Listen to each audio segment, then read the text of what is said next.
Yeah, so I definitely got to talk about this. I'm not gonna be long, but what I'm seeing now in boxing,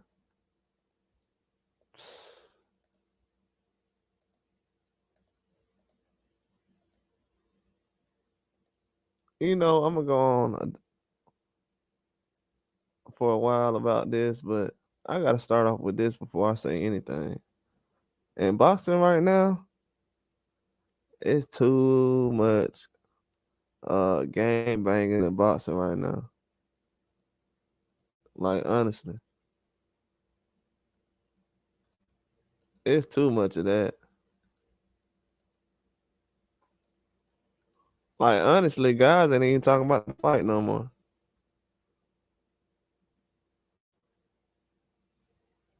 I don't care where you from. Like it's too many like to the point now in boxing.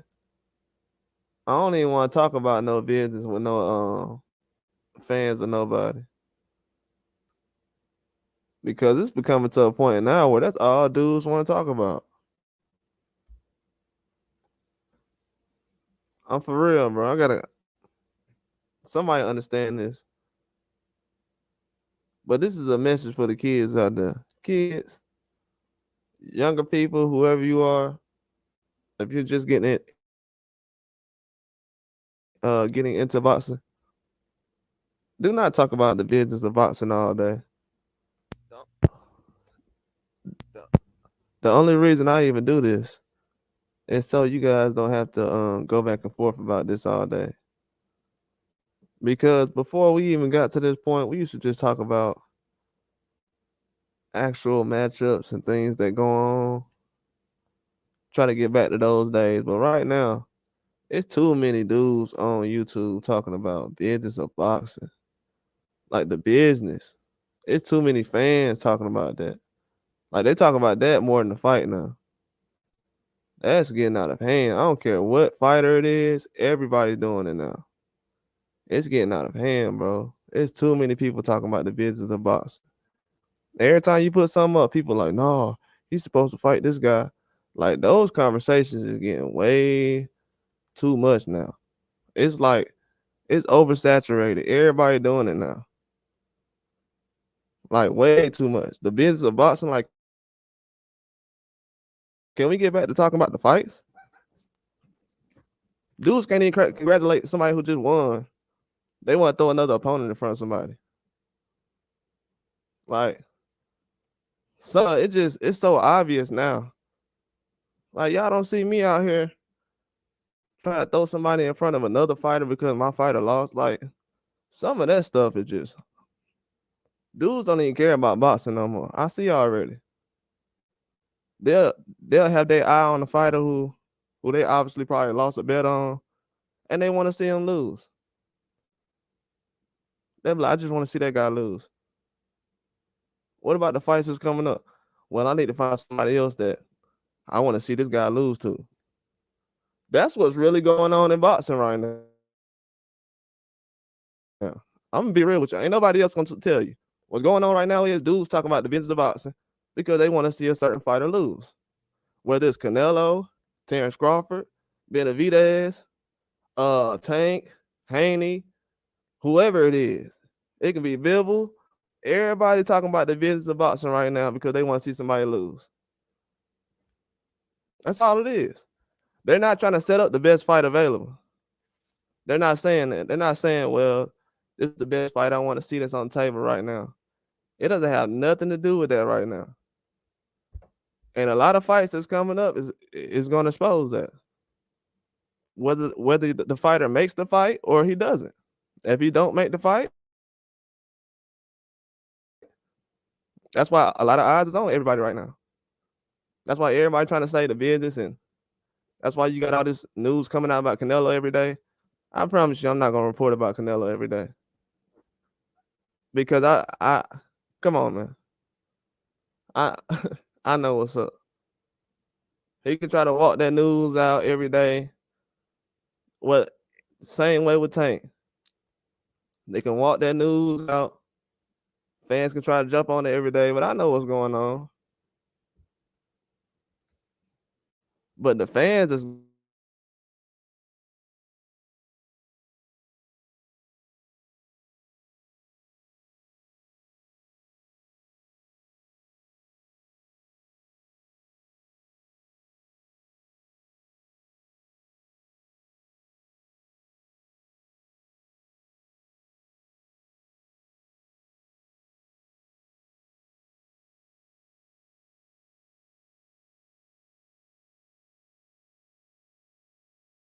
or Crawford. Canelo versus Benavidez. So who are these fans that don't care about these fights? I'm starting to realize people don't care about fights like that. Who are these guys? And where they come from? And what do they watch every day? What fights do they watch every day? What pay-per-views are they paying for? If you don't care about them fights.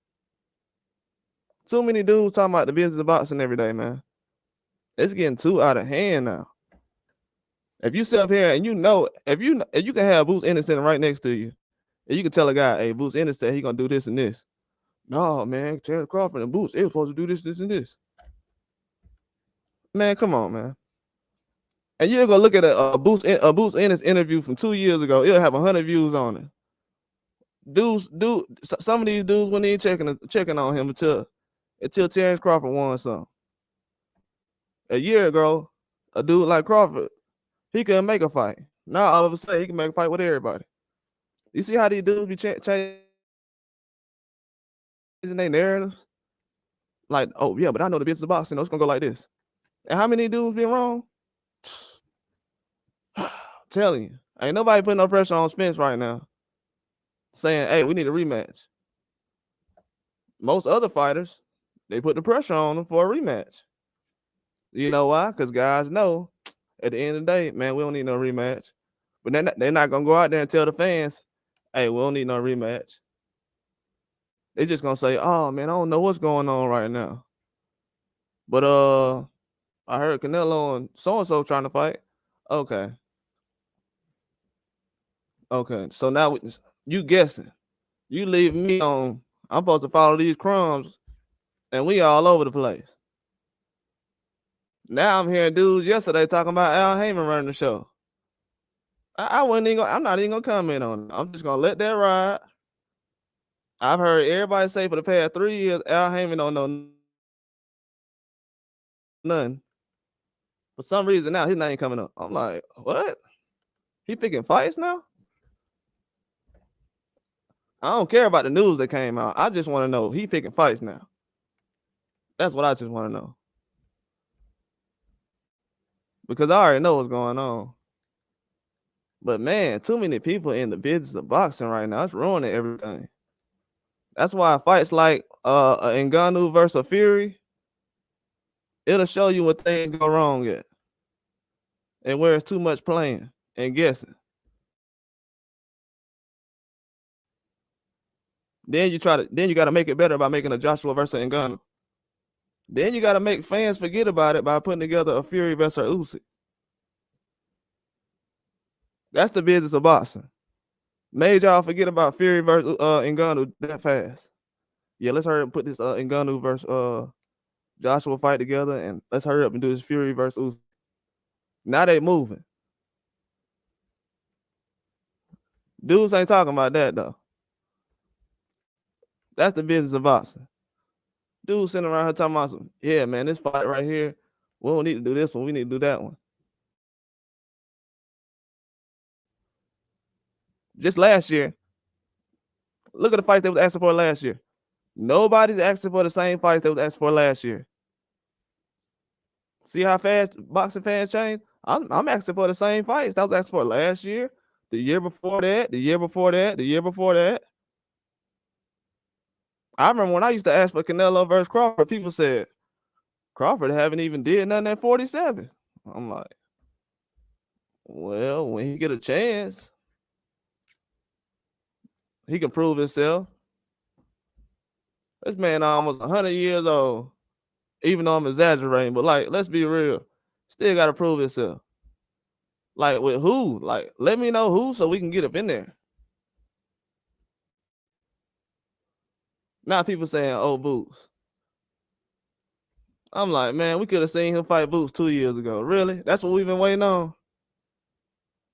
Why y'all ain't say that 2 years ago? We were you know what I'm saying? Like, the fans don't know it. They be ruining everything. So y'all been trying to tell me we've been chasing down Spence all these years just so we could turn around and say, "Oh, you could have just fought Boots a long time ago." Oh, that's the guy? Back there? I thought you said it was the guy down the street. It's the guy next door? Oh, okay.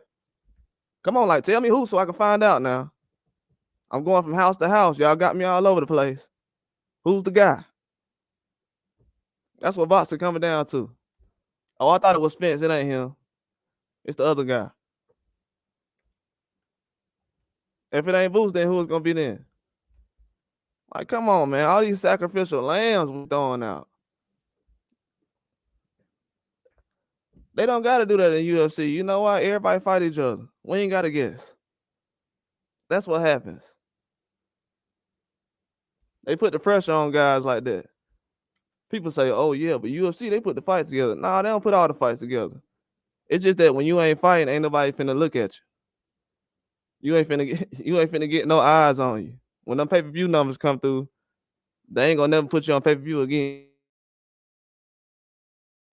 That's what happened in UFC. If you a John Jones, you will be replaced. That's what happened in the UFC. That's the difference between UFC and boxing. People try to say, "Oh yeah, but in UFC they put the fights together." Nah, they move on together.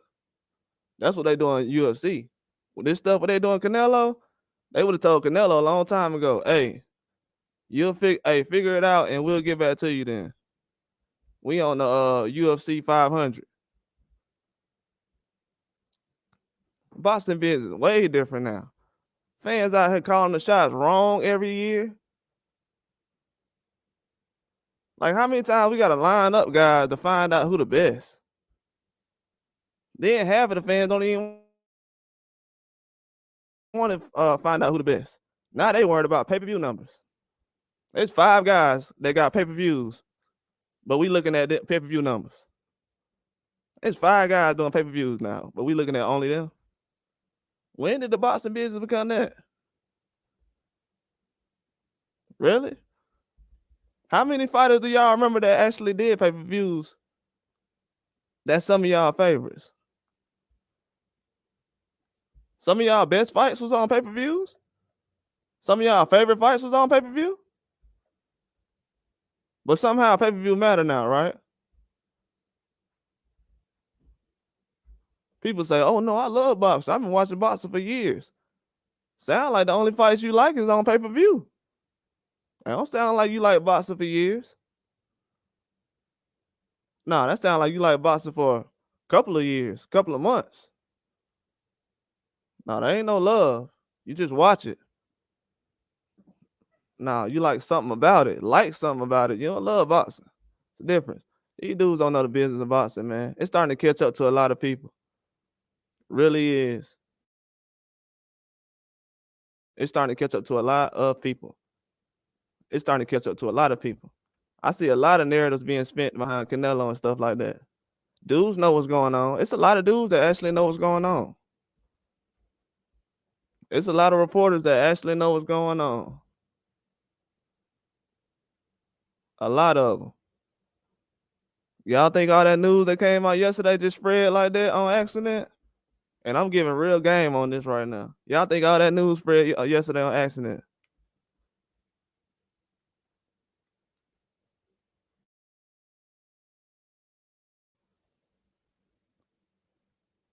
Yeah, bro.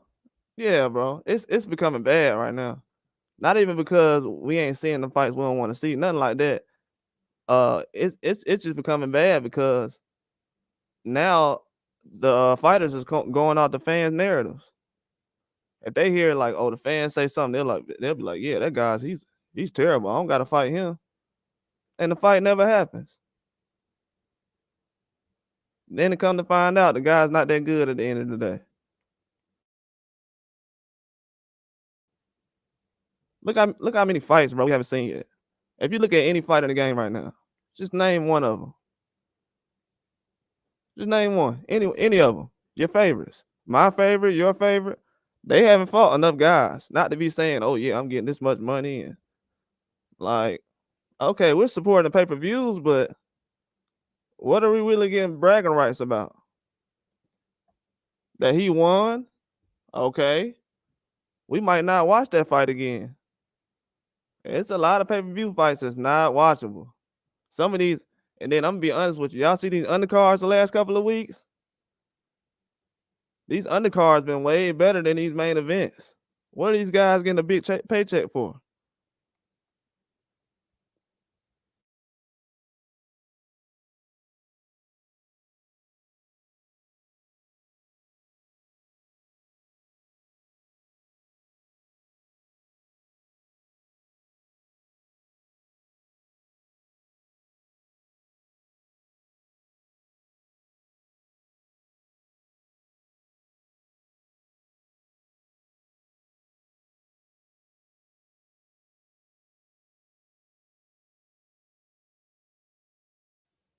You gotta do a lot to get a pay-per-view. Now guys think, oh yeah, I'm entitled to a pay-per-view. Then the fans are like, yeah, bro, we're getting lost, bro. We need to get back into talking about the fights and trying to put pressure on these guys. Cause they find a loophole into not having the big fights right now. And it's catching up. We shouldn't even be asking about nobody wanting to fight somebody. It should be demanded already. If you think about it, it's not that many big fights that happened last year. If you just really think about it. And some people felt like they was robbed after that Ryan Garcia and Tank fight. A lot of people wanted to see that fight go at least 10 rounds. That's what I was already hearing after the fight. So I don't know, man. Just a lot of things right now. But obviously, we have certain fights coming up right now, like the Ngannou fight. That's a big fight overall. But that's something they gave us because of their mistake. That's not something we didn't really earn that from us doing anything. It's a lot of fights that we putting pressure on right now. Like Canelo has a lot of pressure right now. Tank has a lot of pressure. Fury has a lot of pressure. So the fans have started out 2024 right. But it's a few guys, that just got into the sport. They don't even know. They just picking sides. They don't even understand. Like, it's a lot of stuff going on right now. Guys are jumping on apps. You got the zone fighters coming from top rank fighters leaving, going to the zone. It's crazy. PBC fighters fighting guys in Japan right now. Nobody's talking about that. That's a video I have to come out with later on. I'll let that out right now. But a lot of guys from PBC fighting Japan fighters. And another secret is both of those guys is fighting on Amazon Prime. Well, Amazon. They have Tekken Promotions from Japan. That's on there. And PBC is on Amazon now.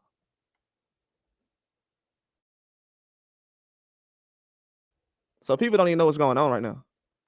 It's not even going to be boxing in the United States a lot in the next couple of months.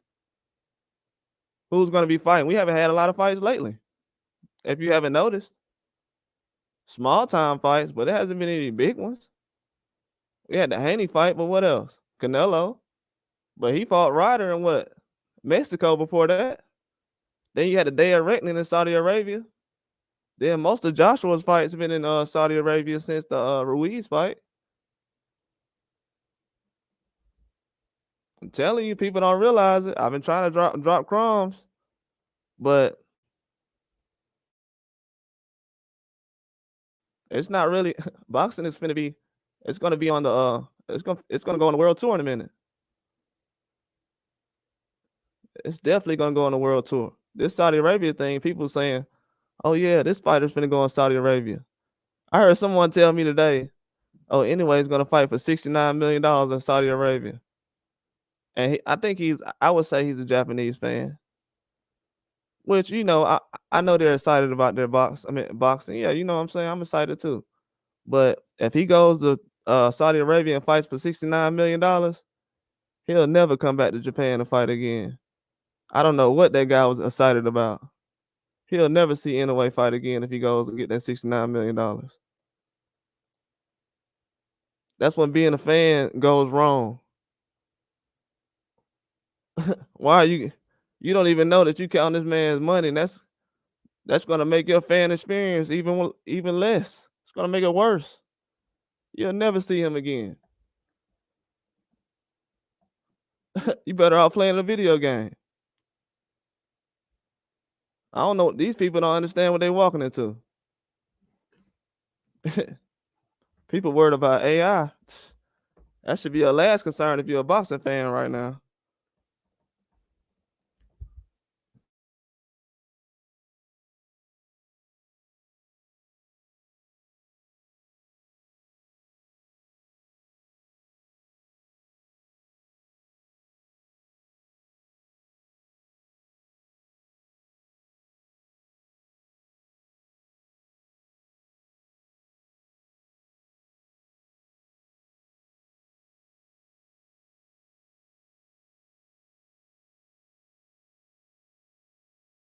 Come on now.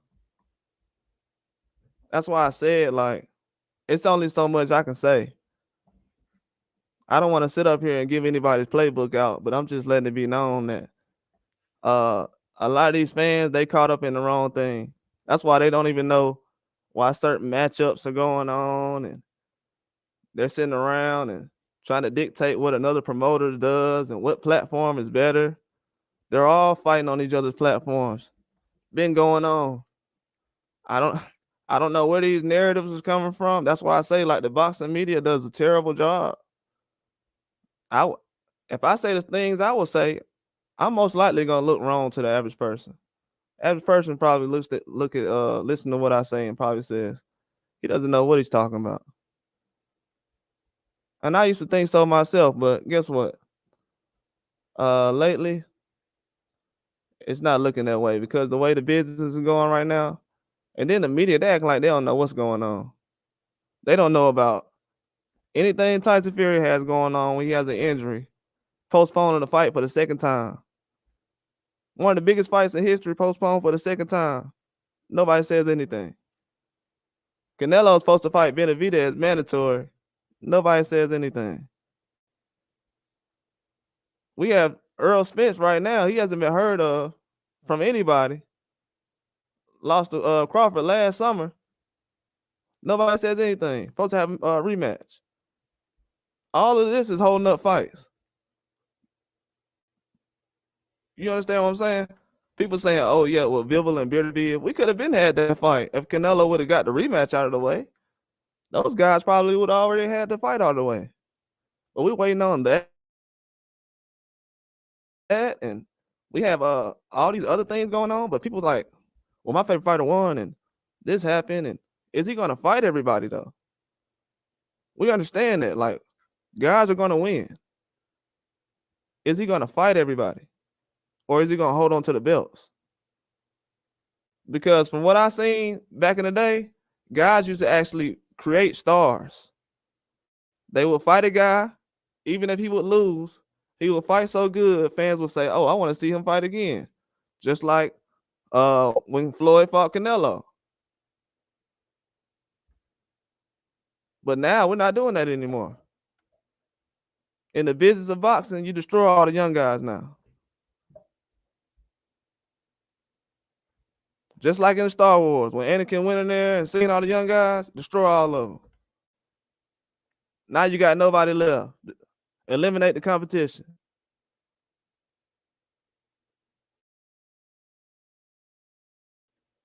That's what Canelo on right now. But now he's picking and choosing in that situation. Like, wow. Like, we're to that point where we're just kind of letting all those things go. And people say, yeah, I know the business. I'm like, okay. What kind of boxing you going to be watching in 10 years? Canelo's going to be fine, but who are you going to be watching? Munguia after Canelo fought him? What's left of him? then people will say, well, Munguia will be all right after that fight. He'll be the first one because everyone else has retired. Or have you heard from Billy Joe Saunders lately? I just heard John Ryder retired. You ain't heard that? You ain't see him limping into that Munguia fight? You understand what's going on? It's a pattern. Canelo destroying careers right now. He's retiring guys. I know I joke around and say he don't get knockouts and stuff like that, but it's it's about that time now where it's about to be over with.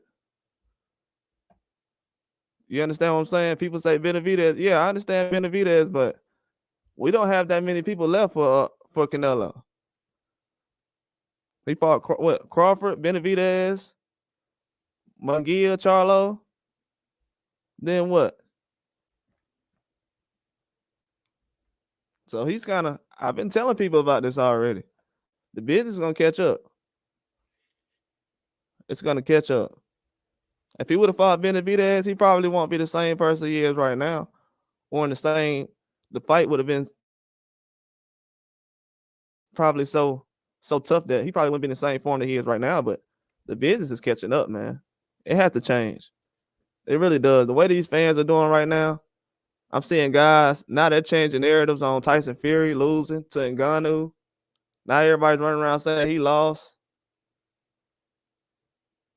Like, this is the problem with boxing right now. Now they're saying he lost.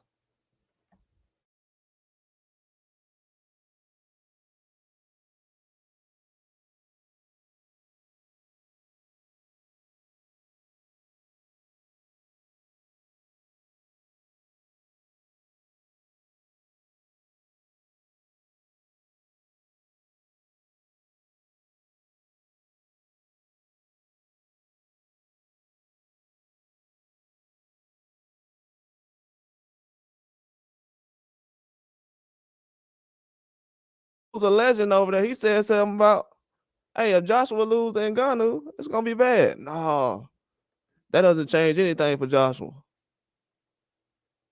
What? You just said Fury losing a Fury lost to Ngannou. Then you said it was a bad thing. Now in that situation, it's not bad. I don't know, man. It's people act like we do this over here. I've never seen anybody do that about Wilder. I've seen people destroy him about the stuff he said. His own fans. But we got guys saying Fury lost to Ngannou now. Bro, this fight is in 2 weeks. Now we got people saying that. How is this gonna go into the fight? Like, what is people's mindset is right now? This is shocking to me. Because I've seen everybody run around saying how they want to see Fury and AJ fight. So you think AJ gonna win and Usyk gonna win, but you don't want to see AJ and Usyk fight. Okay, it's another problem fans be doing. That's another problem. Setting up fights with guys.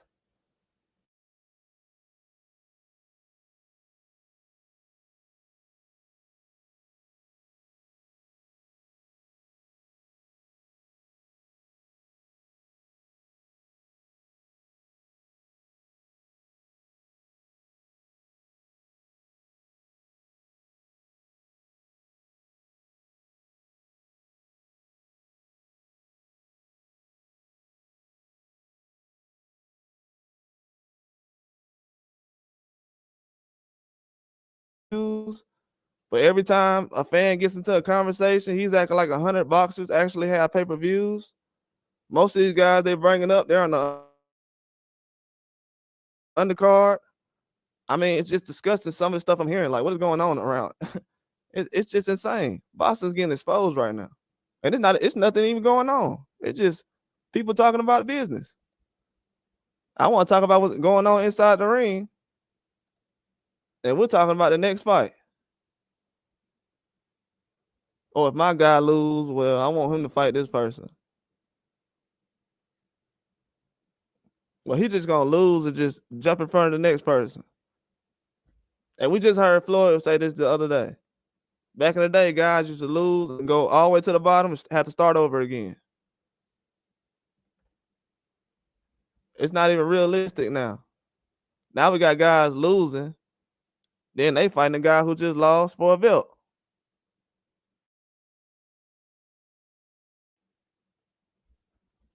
And then because he has the belt, we supposed to call that guy the best. Oh no, he had a loss 2 fights ago, but he the best right now because he got the belt. And then a fan who just came into the sport or doesn't even watch it, probably watch it one time a week, he gonna dictate what goes on because it's more of them than it is me. That's it. That's just how it goes. It's gonna be a problem in a minute though. It's already catching up now. It's already catching up now. The fact that Ngannou has forced the boxing world to respect him, that's exposed the whole business of boxing right there. They don't question him at all. If he says he won, they don't question him. I wish every interview he brings up that, because none of these guys question him. I'm waiting on the one person to say, "Hold on, man, I think you lost." Nobody says it, but they'll get on a sports show or whatever, and they'll say, or interview, "Oh yeah, he lost. I think it was close though." Just say that. I mean, as a fan, I say who I think won or lost. Me personally. But I just had to have a good reason. You can't sit up here and say the fight was close and then say Ngannou lost every round. Hold on, man. That now people talking about the business of boxing. That don't got nothing to do with the fighting. That doesn't have anything to do with fighting. You can't. I've been watching boxing too long. I done seen guys knock a guy down one time and he still have a blowout. You can't knock a guy down one time, lose every round, and then the fight be close at the end. No, that don't make sense. That'll never make sense on this earth. Never. That'll never make sense on this earth. Not that analogy. I haven't seen that boxing match yet. I'll take that back. I have seen boxing matches like that. Kovalev and Andre Ward, well, that was close, but Andre Ward still won enough to the point where they know he won. But come on, man. Like, let's be real. But at the same time, the fans is just blowing it right now. It's so many fights. They don't understand that we don't have that many stars in boxing right now because, like I said earlier, we've been destroying our young. We don't have that many boxers right now. We don't have that many stars. We don't have that many guys to choose from right now. We are already at the bottom of the cupboard. We looking for Canelo to fight 47s and 54s right now. Like, do we actually know what's going on right now, or like, am I losing my mind, or is it just me? Like, do we not know that we can't find an opponent for Boots right now at 47? People are asking any way to jump up 2 weight classes right now. You know what I'm saying? We got guys right now don't know if who's good at 35 or 40, but they want to find a fight for Tank. Like, the business is everywhere. It's bad right now. It's so many TikTok fans that done learned boxing and then came over, which ain't a bad thing. Everybody got to learn from somewhere. This is real. I'm being honest. Everybody got to learn from somewhere. It's a new day. But come on now. Like, these guys is really talking like they know everything, like a real promoter. Like, I don't know what's going on. I haven't seen no contract. I don't know everything that's going on. But I do know a lot of stuff these guys been saying will never be right. It'll never come true. You can look at any video I put up. It's gonna make sense. Even if it's an old video. You go to these guys' old videos, you be like, what? Where he get this from? You can Google anything I put up. It's gonna be on Google, guaranteed. These guys be just talking about stuff. And I'm not talking about any specific person. I'm talking about just fans, period. Overall. Because most of the time now, the boxers will repeat what the fans say.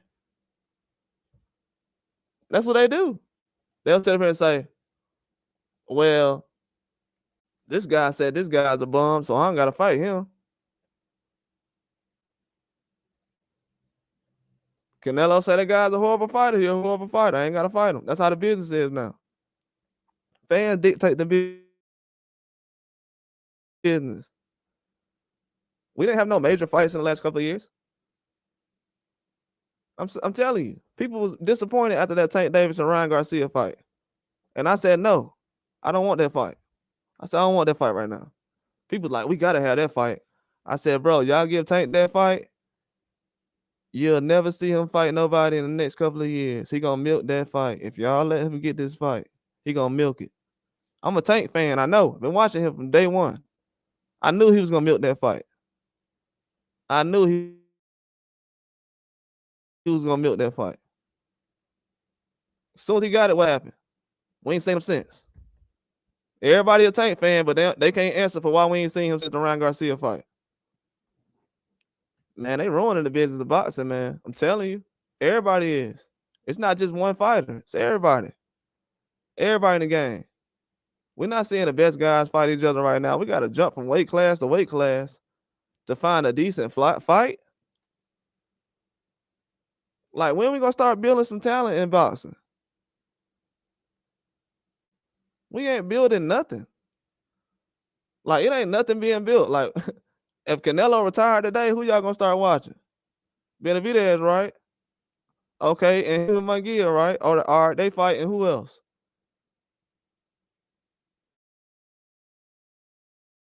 Like, really look around, man.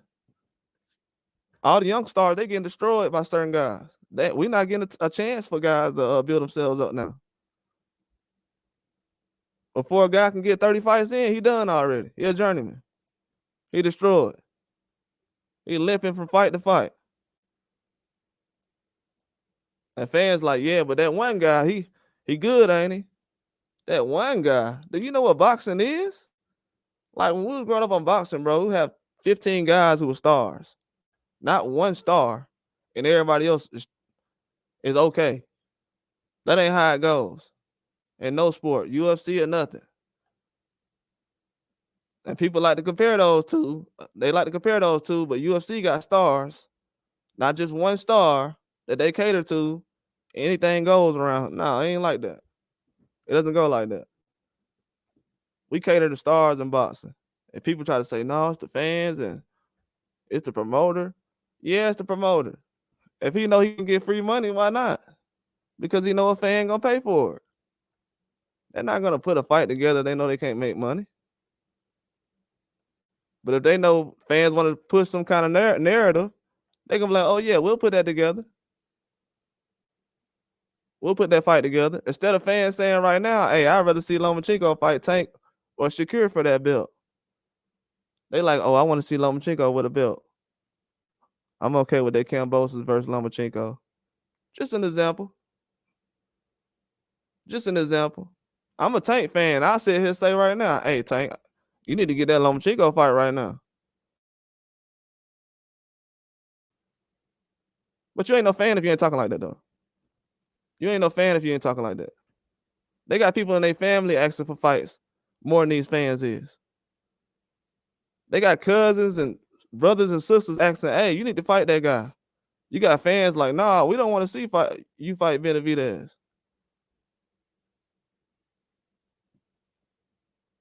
But people saying, oh, the fights ain't gonna never happen. Man, look in the comment section. Yeah, it ain't gonna never happen. Canelo, do it look like Canelo need any money right now? Do it look like he can't sell a fight? Do you see fans is bragging about how many fights he's selling? And go look at Canelo's resume. And go look at how much money he made. Matter of fact, I'm gonna tell y'all something else. Go look at how much money Triple G made. And look how many pay-per-views he sold. Bro, y'all ain't getting nothing out of boxing like this, bro. And I ain't just saying y'all talking about me too. We ain't getting nothing out of boxing like this. Never will. Not worried about the wrong things going on. We can't even. It's not even about the fight no more. Like every time I want to talk about a fight or who could possibly lose and the best matchup, every day we should get online talking about who's the best matchup for a guy at 47, 54 that he could possibly lose to, whether it's our favorite fighter or not. We need to find out who that guy can possibly lose to. Heavyweight, flyweight, no matter what it is. 135. Who's the best that he can fight? You know why we can't find out? Because everybody ain't fighting each other. You know why? Because people are protecting each other. Oh, my fighter ain't got to fight this guy because he ain't qualified. He ain't did enough. This what you paying for? This what you spend your weekends watching? Okay. Just to see that other guy win? And then when we can't put a good fight together, what? People oh man, we ain't got no fights. Ain't no fights on right now. We can't really see nobody fight decent. There's not really any good fights. Like last year, I heard a whole bunch of people complaining about not enough fights on during the shutdown. All these fights went on. I thought people would have came out trying to ask for bigger fights. Instead, we just asking about the same old fights. Same old fights. Canelo came out with what? Man, he did some horrible fights since the shutdown. Not something that's pay-per-view worthy. Look at Billy Joe Saunders, man. We haven't seen Billy Joe Saunders since then. But fans was okay with that, though. And that was what, in Cowboy Stadium? Why would you have Billy Joe Saunders in Cowboy Stadium? We accept stuff like this, though. We accept anything in boxing. But that's what's going on now, though. And people expect people like Crawford to fight after saying he doesn't do good business. After 50 years of saying that, now he the best businessman. He can put together a fight with anybody. You see how people just switch up narratives. It's hurting the sport. It really is. Now he the best businessman of all time. Him and Canelo, they can get it done tomorrow. You know what I'm saying? Now we switching places with. Now we got to find out who the best for Crawford now. We should already know. Like, this was what all this boxing has been going on for. We should already know who's the best already, as far as to face him. I was already saying I wanted to see Boots fight Spence last year. That was a fight I've been asking for that fight for about 3 years now. I said I want to see Boots fight Spence. Now people talking about Boots and Crawford. That doesn't make any sense when I've already been asking for Boots to fight Spence. Doesn't make any sense. But people just want to switch things up. They just want to see certain guys lose.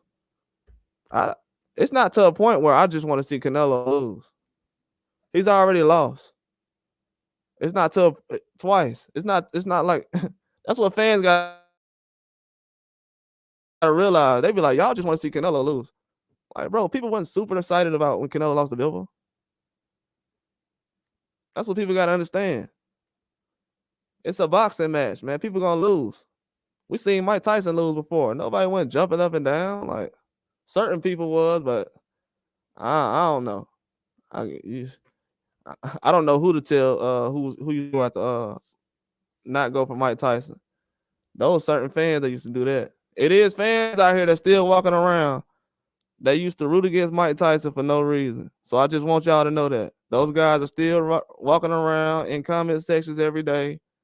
Those same fans. So those are the guys that's still walking around doing stuff like that. Just want to see certain guys lose. I know fans see Mike Tyson now. They're like, oh, he's the best guy. They used to want to see Mike Tyson lose so bad. And now their energy is everywhere in boxing. Them same people, now they didn't just multiply like gremlins. Now they all over the place. It's not even about boxing no more. They just want to see think about any fighter right now in the game. Name them. Fury, Canelo, anybody. They just want to see fighters lose. I just want to see him fight the best. If he can win the fight, cool. Let him win the fight. But let him prove himself. People talking about all these pay-per-views and guys' net worth and how much they making is not helping us get big fights. It never will. It never has.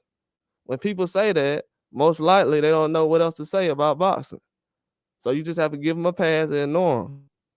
But most of the time, these guys been doing boxing way too long to be saying stuff like that. Certain guys that got channels or whatever. Like, it's too much now. It's just way too much. We just jumping from guy to guy, trying to figure out who the best. Every day, bro, if you listen to anybody on YouTube, they should be trying to figure out with their channel, and guys that's fans of that channel, they should be trying to figure out who's the best person to step into each weight class and face the champion or the guy who's undisputed or whatever. We should have been figured out this thing about Crawford and Boots or whatever. That should have been solved 3 or 4 years ago. We all know Crawford could have fought Boots 2 or 3 years ago already. Now that's a thing. Most of the fights we asking about could have been asked about 2 or 3 years ago before. But we got to wait until certain guys be like, oh yeah, now I done figured it out. It's that fight. Like, man, I'm not finna wait on you to figure out nothing. You've been wrong forever. You don't even know these guys could jump from certain weight classes. Like, people were surprised that Keith Thurman jumped in the weight class with Tim Tszyu.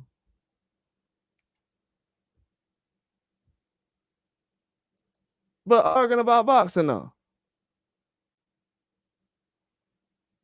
I didn't know Keith Thurman could fight at 54. Oh, that don't even make sense. Bro, Tim Tszyu just said he was looking for a big name. He said, I want to fight a big name my next fight. He said, I want to fight a name. How that don't make sense? It's just simple stuff like that. I want to fight a name. Not somebody who's just a 54. I've already beat 3 top 10 54s last year. Unless it's for a belt, I'm just going to fight for a name the next fight. But these fans, oh man, Tim Tszyu, man, he ducking. You know what I'm saying? Like, people are saying anything. Anything. Just fought, 3 top 10 guys last year? That's what people don't even realize. It's certain fights that can be made right now, but fans not even asking about them. But I'm going to start doing that, though. I'm going to start bringing certain things up as far as matchups that people aren't talking about. That's in the open. That can be made very easy. And I'm not talking about these obvious fights that everybody been talking about lately. As far as champion versus champion. I'm talking about real fights. Because the way the business is going right now, guys talking themselves out of good fights right now. Then what's crazy is, what I'm very disappointed in, people won't even express how they feel about the Munguia versus Canelo fight. They tried to push, them guys pushed that news out on y'all yesterday just to see how y'all react, and nobody said nothing. That's why I ain't even put it out there, just to see how y'all react. They was like, let's see how they react to this Munguia if we do Munguia versus Canelo. Why you think they put that news out there yesterday like that? You think all that news spread like that for no reason? That's the business. That's 101. Boxing business 101 right there. Test what the fans feel like. You think they still, why y'all think they still put these fights in the news before they announce them? That's just a simple question. That'll explain everything about boxing. Why y'all think they put these fights in the news before they announce them? And you know what the fans do? They go to Twitter. They go to the top comment. Yeah, I agree with this. I'm good with that. I'm good with that fight. Yeah, Canelo, makes no sense. And that's why boxing look the way it does. Then after somebody like Canelo fight, the first thing they say is, oh man, we ain't got no boxing going on. Guys ain't trying to fight nobody. Now, and then you have a guy like Canelo Tank, you know what people gonna say? Oh, they don't want to fight him. Then if you say, hey, I want him to fight somebody, oh, we ain't giving him enough credit. Giving who enough credit, dog? Like, we used to talk about Mayweather like that. Like, give who enough credit? Who? Like who in boxing right now is above criticism? Like that's what people. I'm hearing people come out now talking about Canelo can do what he want. Never heard nobody say that about no boxer. Well, that's a lie. They said about Triple G, the first boxer a couple of months ago about Triple G. He can do what he want. Never sold a pay-per-view on his own. Made hundreds of millions of dollars. Finessed these fans. Ran off on the plug on these fans. Ain't sold no pay-per-view. Ain't from America. Came to America, got the bag, made more money than your favorite fighter, your auntie, your cousin, father, mother, anybody. Came over here and got some money. Ain't sold not one pay-per-view. He sold same pay-per-views you sold and made all that money. And we giving out credit about that. But we know the business of boxing. Man, please. Know nothing. Fans know nothing. Know nothing. It ain't getting you nowhere. You yelling back and forth about your favorite boxer ain't gonna get you a big fight. Triple G made hundreds of millions of dollars and sold not one pay-per-view. Please don't tell me about no pay-per-view sales. I'm sorry to tell you. Please don't tell me about a pay-per-view sale in this world, in the boxing world, period. Y'all killing boxing with that. It's only 5 guys. We got 50 weight classes, and we only got 5 guys selling pay-per-views. Please do the math. Do the math. 5 guys selling pay-per-views, but every time I look up, somebody saying something about a pay-per-view. But you know boxing. For how long? How long have you known boxing? Do you know that pay-per-view is a privilege? Pay-per-view is past Hall of Fame. Guys don't get in pay-per-views like that. You an undercard if you on there. Guys is blessed to be on the undercard. And I don't understand what people saying, man. People don't understand nothing, bro. People don't understand nothing. The only reason people like Mayweather even have a Tank Davis is because he threw Tank on that McGregor undercard. And that's what people don't even realize. But I know boxing. I know Tank. You don't know Tank. Tank will walk off on anybody about no boxing. You know how many times Tank then walked off on Mayweather before anybody knew who a Tank was?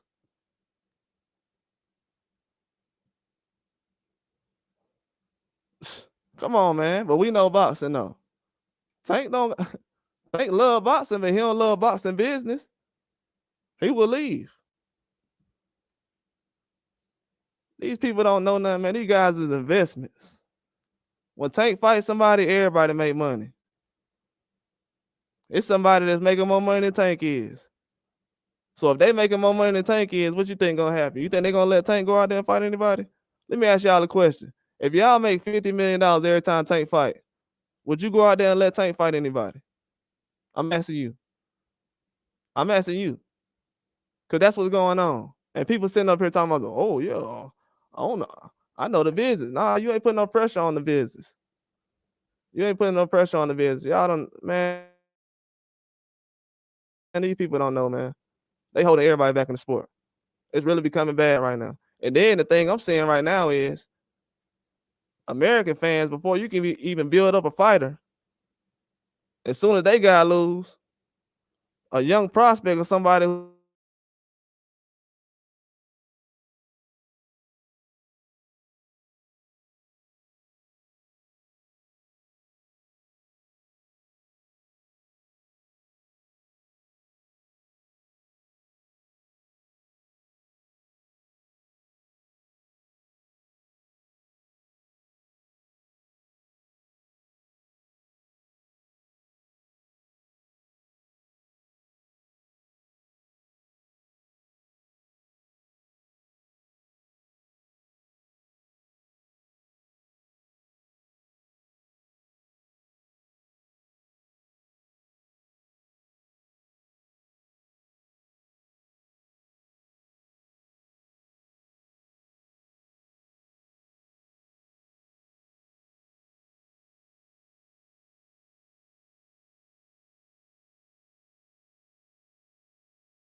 Yeah, man, my bad. My bad, man. Tripping. Yeah, my bad. They had logged me off. But yeah, man.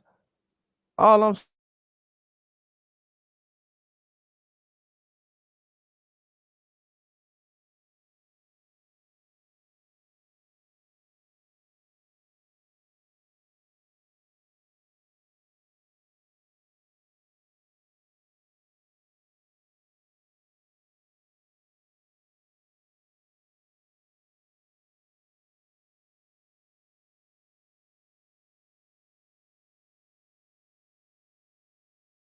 which is a great thing. I have no problem with fights in Saudi Arabia. I feel like they earn the right to do all those fights.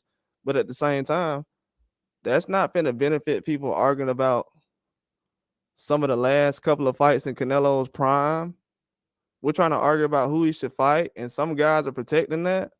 Like if if you want to leave Canelo's legacy as fighting like a Charlo and Munguia as his last prime year, this might be his last year in his prime. So fighting a Munguia and a Charlo, that's what you're gonna do? Okay. Leave your legacy with that then. I mean, I hope we replay that in about 20 years. I hope so. But from the other fights I've seen, it's probably not gonna work out well as far as any replay value. We probably not gonna rewatch those. I'm sorry to tell you. A lot of fans of Mexico, they're not really they're not looking forward to that fight.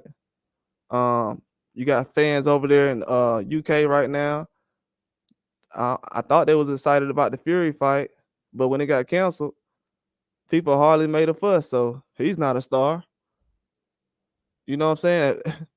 If somebody else canceled the fight over here, we would lose our minds. But I guess he's not a star. I guess you know what I'm saying. So like, what big fights are we waiting on?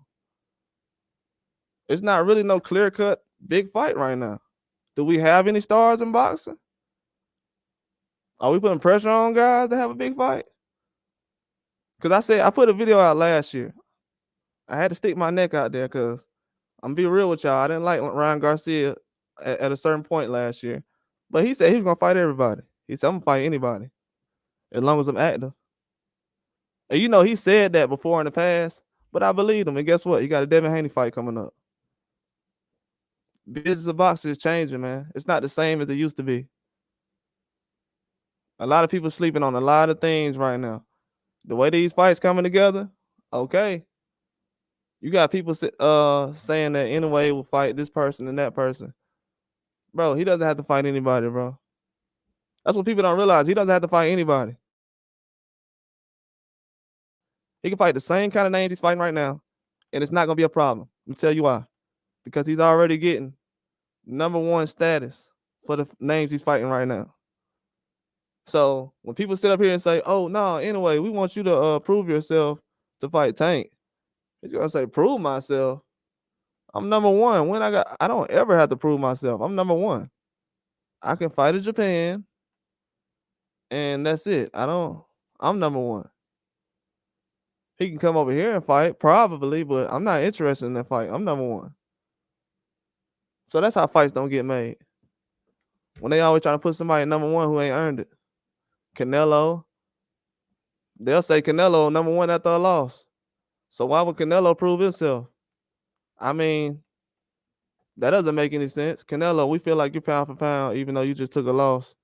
But but would you go fight this guy? No, you still think I'm number one pound for pound. So why would I go fight? I'm the face of boxing, right? Oh yeah, you are. Okay. Well, no, I don't have to fight him. I'm the face. Remember that. You just said that. Like these fans want to have it both ways, and they want to be nice and trying to coddle these boxers, but then they don't get the fight they want, and then they try to blame somebody else. It was the other guy. You telling me the other guy that doesn't have any money in his pocket right now, he doesn't want to fight Canelo? Never had a big fight, never had a real pay-per-view in his life. He doesn't want to fight Canelo. Those are the guys y'all telling. That's why I gotta hear people. People don't understand this when they say, "Oh, this guy don't want to fight Tank. This guy don't want to fight Canelo." They literally telling you guys don't want to fight for millions of dollars, and they really try to convince you. They try to look in your face and convince that to you. This man don't want millions of dollars. and the guy can already have a loss, and they'll sit up here and say, and it could be even worse. It could be a guy they sparred already, sparred for free. Then people say, "Oh yeah, but for millions of dollars, he won't go out there and fight me. I won't spar you in front of thousands of people for millions of dollars, but I'll do it for free." Okay, fans have been convinced that that is a real thing. Guys don't want millions of dollars because they're scared, their pride. I've never, as many guys I've seen trying to go viral on social media every day, I never heard somebody say they're scared to make millions of dollars. That narrative needs to be shut down.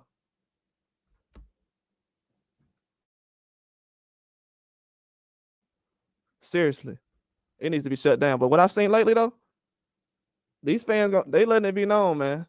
The big fights don't matter. All they care about is who won. If they got one, that's it. That's it. They don't care about the big fights. They don't care if an MMA fighter hops in there in the middle and kind of throws everything off. They'll act like this all was playing and go along with it. Which I'm glad the Ngannou thing happened because he speeded the Fury fight up, but he's not gonna get any credit for that.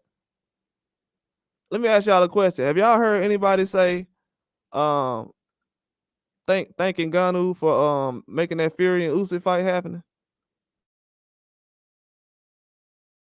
Nobody said that because they don't even realize that he did that. You know how much money Fury would have made? Because people always bring up money. You know how much money Fury would have made if he would have jumped in the ring with Ngannou after getting knocked down? He could have named the price. He could have said $100 million. They said, yeah, we'll do it. Who wouldn't watch that fight after he got knocked down? That's what everybody was talking about. That's all everybody was talking about. But people to try to say, oh, money only matters when it comes to certain things. When their favorite fighter ain't accepting the fight, oh, it's because it ain't enough money.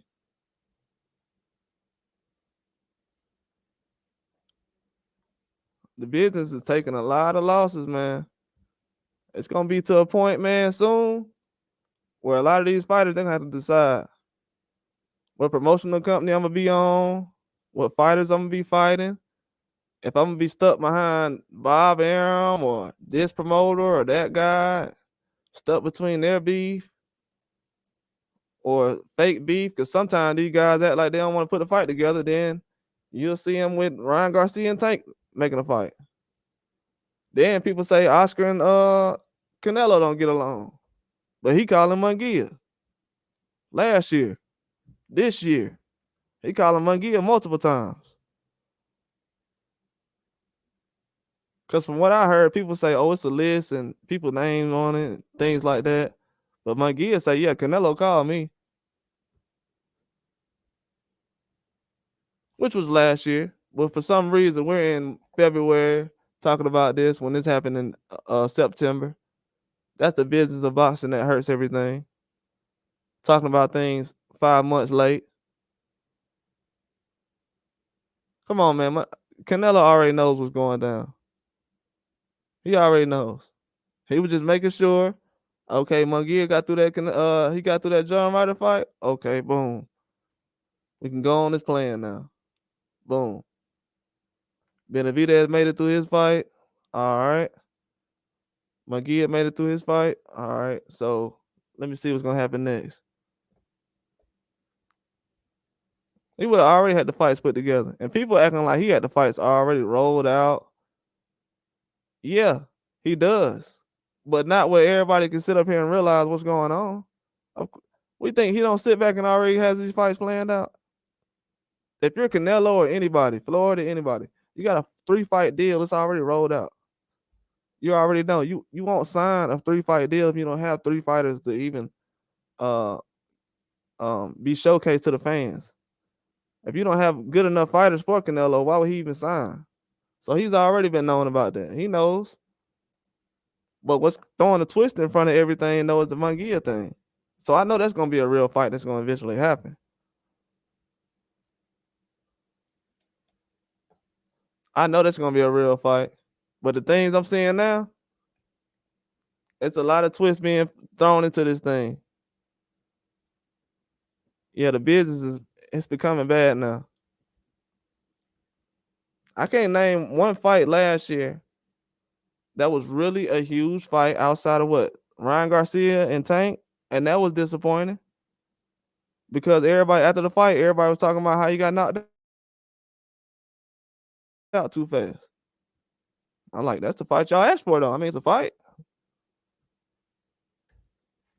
We didn't have no really big fights last year. Canelo and Charlo was, I mean, it was a big fight, but inside the ring, it was bigger outside the ring than it was inside the ring. So you can't consider those big fights.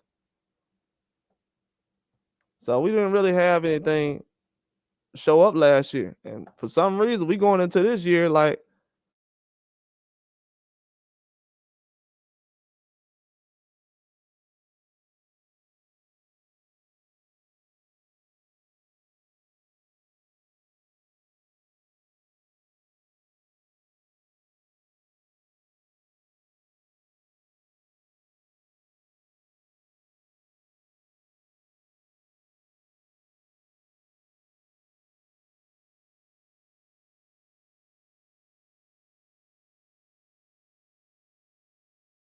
now y'all have noticed that when Canelo and Crawford get out of the ring with guys, they usually forget about them. That's why I'm telling my gear, like, hold on. If you make it out this Canelo fight and able to go on, you're gonna be the first guy in a long time. You see how John Ryder just came out of that fight. Let's hold our horses real quick. Canelo and Crawford are in the careers right now. People are retiring after they got out of the ring with them, or they're taking a long vacation. These guys ready to get back in the ring, but everybody else still on vacation. But for some reason, the guys that Canelo and all these guys beating, people telling me they stars. Oh, give them a chance, man. They just trying to fight Canelo. Give them a chance. Okay, got a chance. I ain't seen him since. I gave Billy Joe Saunders a chance. He's still trying to come back. He's trying to get in his best. He's using all his energy and strength right now, trying to make some money for Saudi. They trying to get him ready for Saudi right now. People don't even know the business going on right now. These guys trying to make some money right now. And these guys that Crawford and Canelo fighting, they're not hanging around. So people saying, yeah, we're going to put this person in the ring with Crawford and this person in the ring. All right, man. People don't even realize these guys been stopping guys, and the people they've been fighting, like Caleb Plant, he fought Benavidez and everything, but he ain't in the ring like that active no more. After that Canelo fight. It's something about after you fight Canelo. And what's crazy is Canelo make big money every fight. That's why guys ain't real stars, bro. Y'all be thinking I be hard on them. Canelo make that big money every fight. Yeah, bringing some new juice into it, bro. Bringing some new juice into it. We need some new fire. And you know, most of them guys from 140, they from 135. And then, you know, Ngannou, he saved boxing, bro. Because without that Fury knockdown, they would have never had that Fury versus Usyk. Never. As soon as he got that knockdown, now they got the fight going. As soon as that fight starts, you see how everything going now. I can't wait till that fight come on.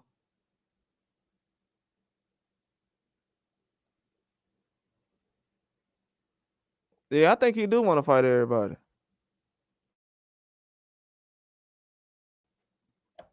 I think he do want to fight everybody. He gonna make some money though. He gonna make some money. He gotta make some money first. He done lost a lot of money, so he trying to make some money right now.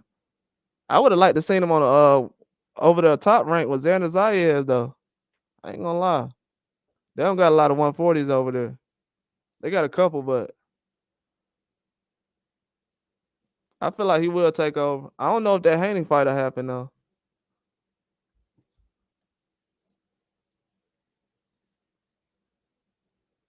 I know, man. At least I know that's what I'm saying. Like that's what I'm saying. Then you seen that Xander Zayas fight get pushed back? Xander Zayas supposed to fight in March. They're like, no, we're gonna hold you off. What? Oh yeah, of course. Oh yeah, it's a lot of Caribbean athletes.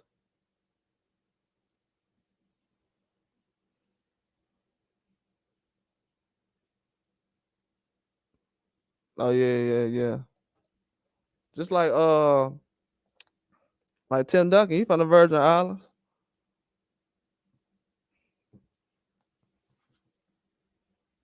Yeah, Tim Duncan, he from the Caribbean. Them guys be different out there, man.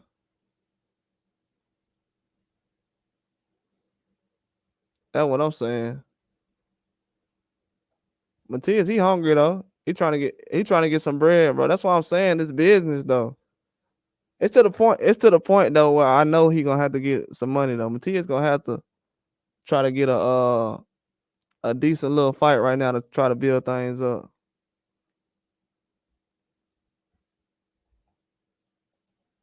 Yeah, man. 2 weeks. Ain't that crazy? That fight on Friday too. Can you believe that? I think that fight on Friday. Yeah, it's gonna be a lot of fights, man.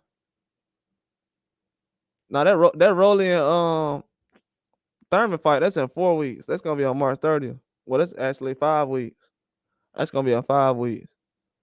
That Haney fight, that's gonna be in like 8 weeks. Yeah, man. If they would have had that, if they would have had that Fury fight, see, Fury messed everything up. If he would have had that fight happen last weekend, we would have had some monster fights on this calendar right now. He messed everything up. He messed it up big time. Yeah, he messed it up big time. Oh, you talking about Tank versus Martin? I don't know if it's gonna be Martin, man. I don't know. Like, to be honest with you, I thought it was gonna be Frank Martin last year. I was thinking that probably like around like October after the Shakur Stevenson thing. I was thinking Frank Martin for Tank, and then I was thinking De Los Santos. De Los Santos would have been a good fight. People would have loved to see Tank go in there and fight De Los Santos. Yeah, but they gonna do the opposite. They gonna do the opposite. They gonna get rid of Ngannou. They trying to get rid of Ngannou. They say Ngannou got to win his next fight to get the Fury rematch, even though he got a rematch clause. He got to win the next fight. Ain't that crazy? But then they turn around and say, but Fury will turn around and say, I have to fight Usyk twice. Then he says he had to fight Ngannou in a rematch after that. So I don't know what kind of things these dudes got going on. It's kind of weird right now. But they trying to get rid of Ngannou though. They don't want him around. He forced that Fury and Usyk fight. Even though they signed it before the fight happened, you see it still ain't happened. So even though they signed it before the Ngannou fight, it didn't mean anything. It's not like the fight gonna happen any faster. But that's gonna be a huge fight though. Hey, Joshua lose that fight, that's gonna change boxing, bro. I'm telling you, boxing's gonna be upside down. You lose that fight. I'm telling you, people don't understand. In 2 weeks, boxing won't be the same after if he lose that fight. It will not be the same. And if y'all see that face off between Joshua and Ngannou, please go watch that. That face off, man. Ngannou, Anthony Joshua got so mad. Ngannou said to his face, "I think Fury got a better chin than you." Anthony Joshua was like, "Oh my, I'm ready to fight now." He got mad, man. No, I think Anthony Joshua got a decent chin. I think he got a decent chin. I think he got. I just think that Andrew Ruiz he fought that day, man. Andrew Ruiz was hungry that day, bro. Andrew Ruiz, they ain't the same Andrew Ruiz we got right now. That Andrew Ruiz that fought that day, he was hungry. Yeah, he got a different trainer now too. But I seen Andrew Ruiz doing some stuff in that fight, man. He was,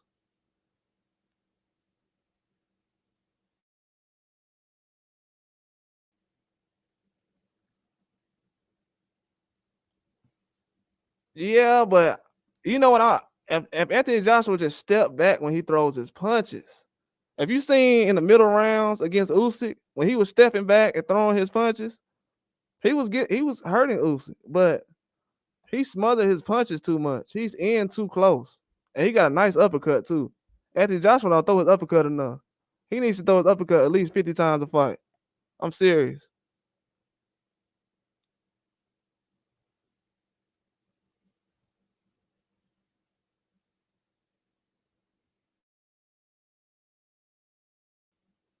Oh yeah, no, man, Ngannou on a mission right now.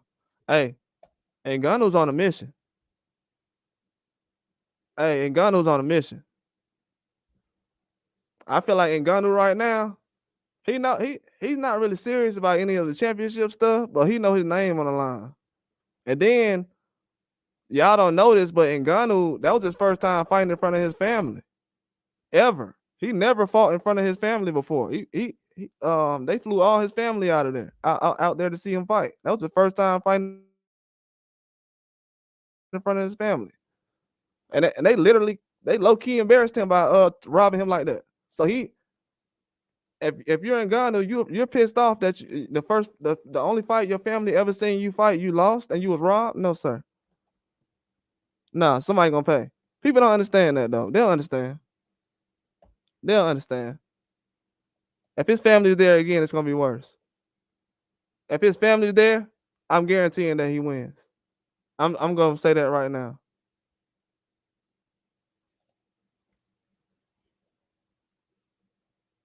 Oh yeah, they excellent for business. We gotta start promoting these guys though. Yeah, he excellent for business, especially in Ghana.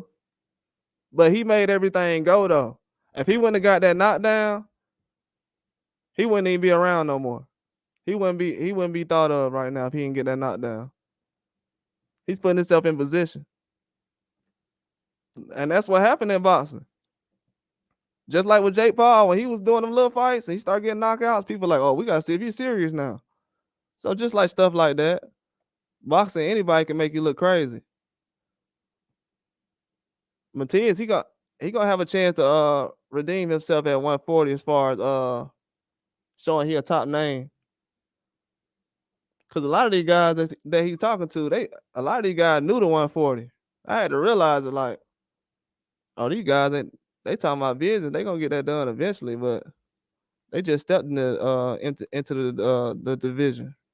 Matias is on the zone right now. Should have went to top rank. Top rank got too many Puerto Ricans, especially with Xander Zayas. What they gonna do with a 140 at the zone? That's what I'm interested in. Like, I don't know.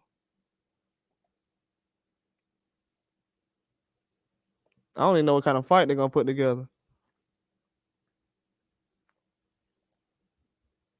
Oh yeah, it's gonna be some big fights coming together. It's some big fights already right now. It's some big fights. It's kind of changing right now though. We don't know what kind of who's the top guys right now. Like a lot of the younger guys, like we're trying to figure out if a lot of people sitting around saying Canelo's still the face, Tank, then other people coming in, they're bringing up heavyweights and other guys. So it's a lot of stuff going on right now. People trying to figure out who's the top guy right now as far as the face of boxing.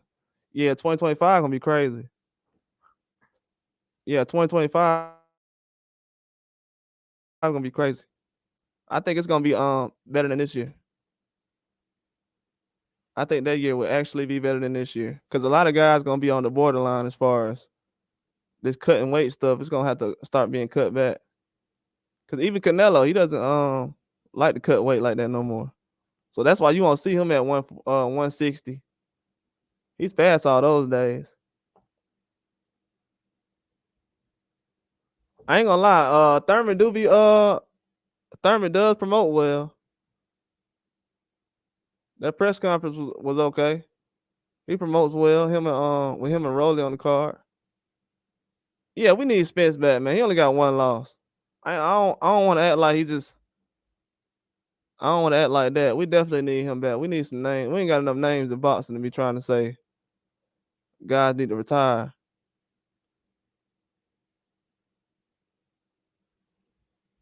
Oh, anyway, he moving up in weight. He moving up in weight. He moving up in weight. I would say the same thing. I would say the same thing as far as testing him in the USA. But I'm gonna be real with you. We got to make sure that his featherweight class is on par before he get here. We got to make sure that featherweight class is okay. Cause right now, man, I don't know. He'll probably have a good chance against him right now. Yeah, I heard about. She said something about that again. I like Carissa, man. I don't know. I wish she would have said something about that dude putting that video out. That's what I really was mad about. I'm like, man, you gonna let this dude put a sparring match out? Like, you still a boxer? Like, that ain't supposed to get out anyways. So she gotta hold that code down. She gonna be a boxer. She ain't even hold that code down trying to call out Thurman. I'm like, hey man, don't let these dudes put out no sparring on you. And where are they at? Like, let's run that back or something. But yeah, I think anyway gonna have his time to get tested. His brother fighting this weekend, so we get to see what he like. Well, I seen him fight before, but you know, most people still. But get to see what he's about again.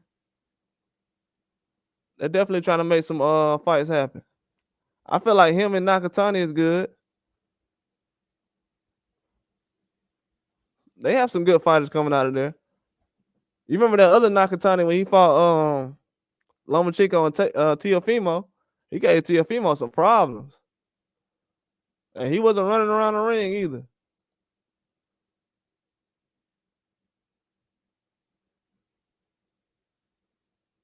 Yeah, they got that GTA 6 coming out. Yeah, that's gonna be crazy. Yeah, it's gonna be a big year. Yeah, I understand what you're talking about.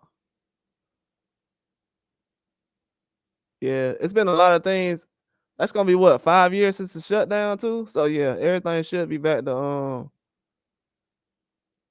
as far as where it was, as far as the movies and the industry, as far as the gaming. Yeah, you're right about that. I definitely agree with that. Because by then, what, everybody will be on the app? I just wonder if everybody's gonna be in Saudi Arabia by then. Like, what's gonna be going on?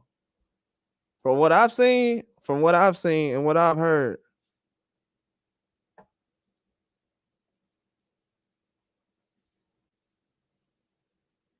Yeah, me too, bro. I'm cool with all that, but you know how we are, bro. We want to see the best. We don't care who it is.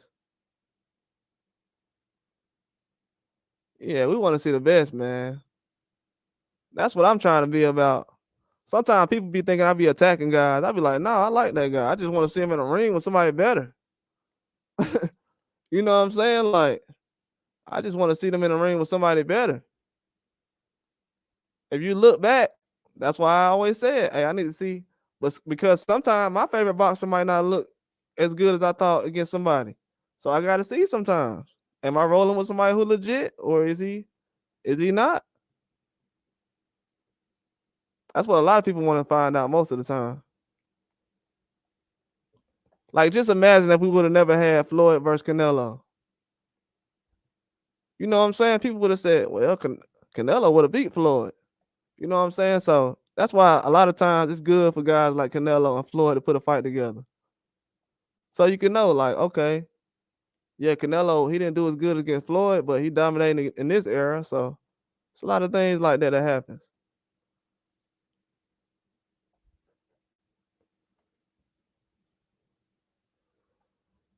Yeah, I definitely like that though. But it's gonna be a good year though, man. I feel like everything gonna happen. I definitely want to see Matias next fight though. They saying it's not Paro. I'm not really gonna report on that because um just because, you know what I'm saying? It's not really a lot of 140s right now that doesn't have a fight.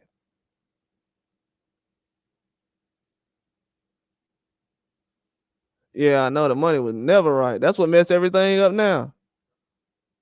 That's what messed everything up now. That money not being right. And then these promoters be like, well, yeah, I used to put together fights. And then those same guys be like, yeah, but he didn't do good with the money. So yeah, that's why a lot of stuff don't be happening. The business not going well. That's why the fans gotta lay off of some of that stuff. They don't even know Boots got a lot of stuff going on right now. He gotta make happen. Yeah, he good.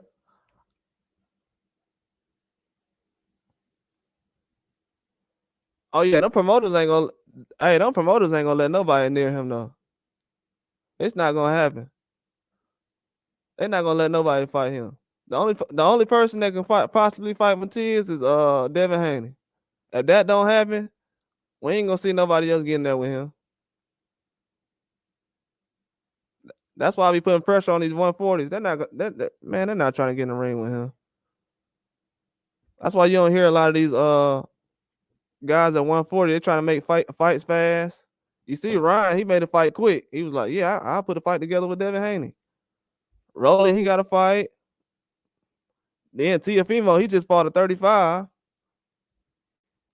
So yeah, they're not trying to get in the ring with him. It's gonna be some trouble. And I don't even, to be honest with you, I don't think it's the power. I think it's more the style. Like these guys don't really like to fight in the inside and walk people down no more. If they do, they head hunting. They're not going to the body. That's where the trouble comes in. When he goes to the body with that power. A lot of these guys do not fight toe to toe no more. None of them. I know Tiafimo says Jermaine Ortiz was running, but he was moving in that Lomachenko fight too. Around the ring, late in that fight. You're not gonna be able to do that against a guy like this. So that style's a bad matchup for anybody. A lot of guys at that low weight class don't fight like that. And that's what hurt them.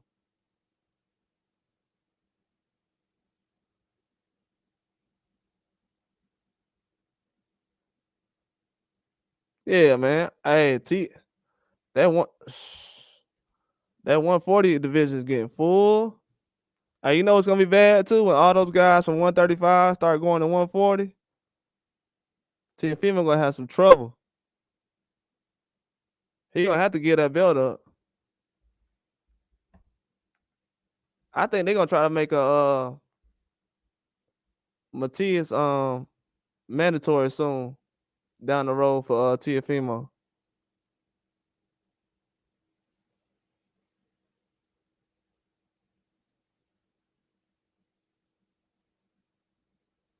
Yeah. Hey, I can't even watch this dude interview, man. Teofimo dad funny, man. He be knowing what he talking about though. He'll know what he talking about, but he's not gonna say anything about his son though. Oh yeah. I think that fight can happen. He went to the zone, so you know what I'm saying? He did the right thing. He went to the zone. It probably would have been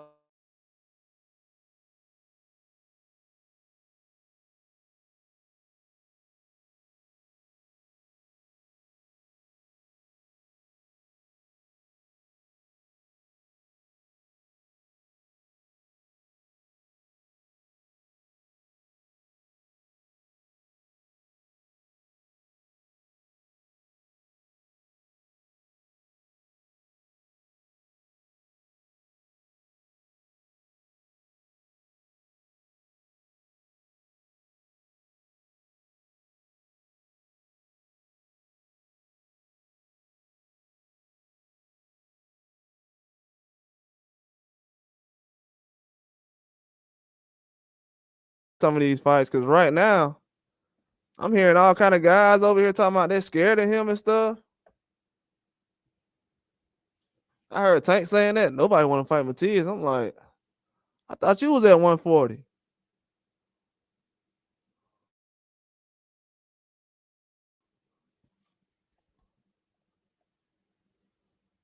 Yeah, man, I knew that was gonna happen. I hate to say it, I knew that was gonna happen, bro. I knew that was gonna happen. I knew that was gonna happen. Same thing. Hey, same thing happened to his homeboy too. I ain't gonna call him out, but man, them dudes over there, Rolly better watch out, man. Hanging out with them dudes.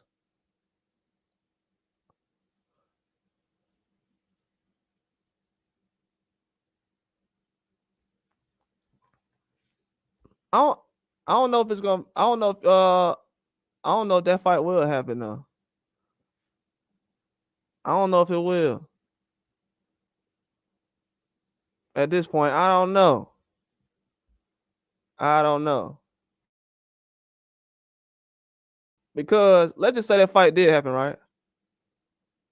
Let's just say that fight did happen. The rest of those guys, they gonna run. Whoever wins that fight between Haney and Matias fight, whoever wins that fight, they're not gonna get a big fight after that. Them guys gonna run.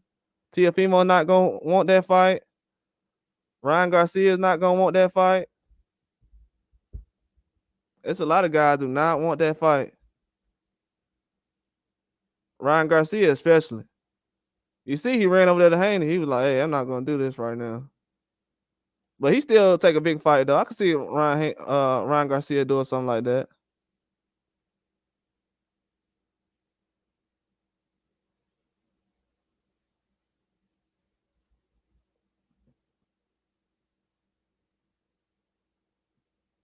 Yeah, I like to see Tank in that fight.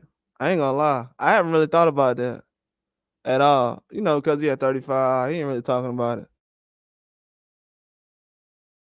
But that would be a good fight though. I never seen Tank fight a guy like that. I mean, Eastside Cruz, he come forward, but his style ain't the same as that style. That's kind of different. Yeah, man. Yeah, that's crazy, bro. Stressing out over too much. And then he putting together fights while all this stuff going on. I'm like, man, come on, man. So sometimes you do gotta understand, like, okay, he got stuff going on. But man, stay out the media, bro. He has to stay out of the media. But I feel like at 140, man, the only fight I could see happening at 140 with Matias is probably Gary Russell. That's the only guy I can see actually fight him right now. But he ain't at PBC no more, so I don't know how that would go. You know, the zone, man, they'll probably try to fight with the guys they have already.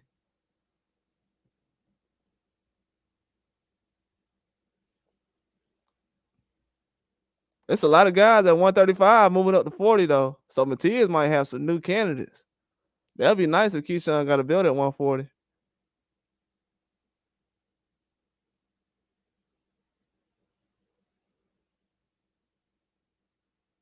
Man, I'm gonna be surprised how Rolly come in that Cruz fight.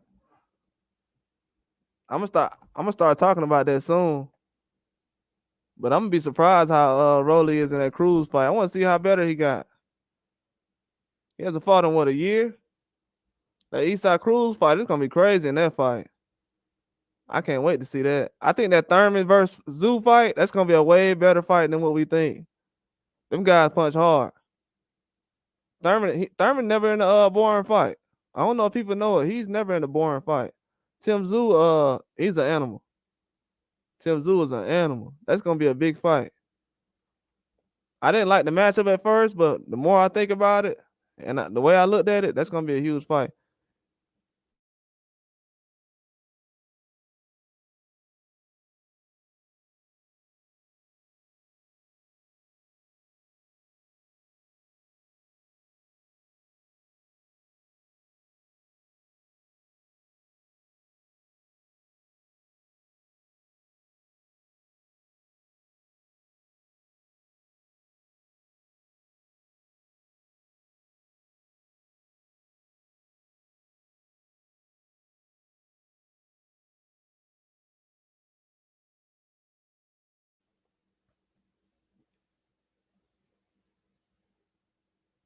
Nah, well, I don't know if that's a good question. I don't even know if he said anything about him. Man, that's a good question. I know Keyshawn Davis did. He said he's a beast. I know Keyshawn said he a beast, and Tank Davis said he's a beast. But Tank Davis said everybody. Well, And I think both of them said that 140s are scared of him. I think both Tank and Keyshawn said that everybody scared of Matias at 140. I mean, that's the word that's going on right now. People don't want to entertain that though.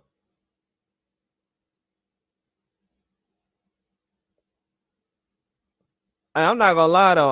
I think Shakur might win his next fight, no matter who he fights.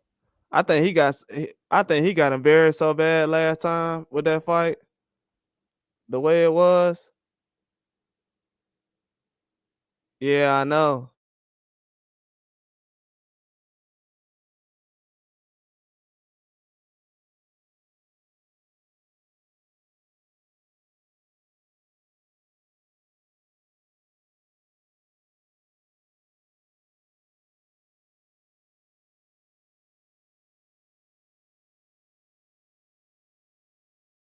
Too. I like how Xander Zayas got himself set up. I seen him the other day on a documentary when they had the little pre-fight thing. I think it was on. I forgot who card it was on. I think it was the Keyshawn card. Might have been the last top ranked card from last week.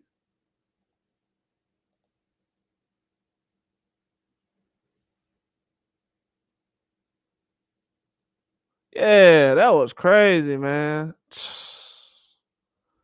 Ain't that the worst part, man? Bro, that was the worst part, man. I ain't gonna lie, man. You took me back to that moment just now. That was bad. That was the worst part.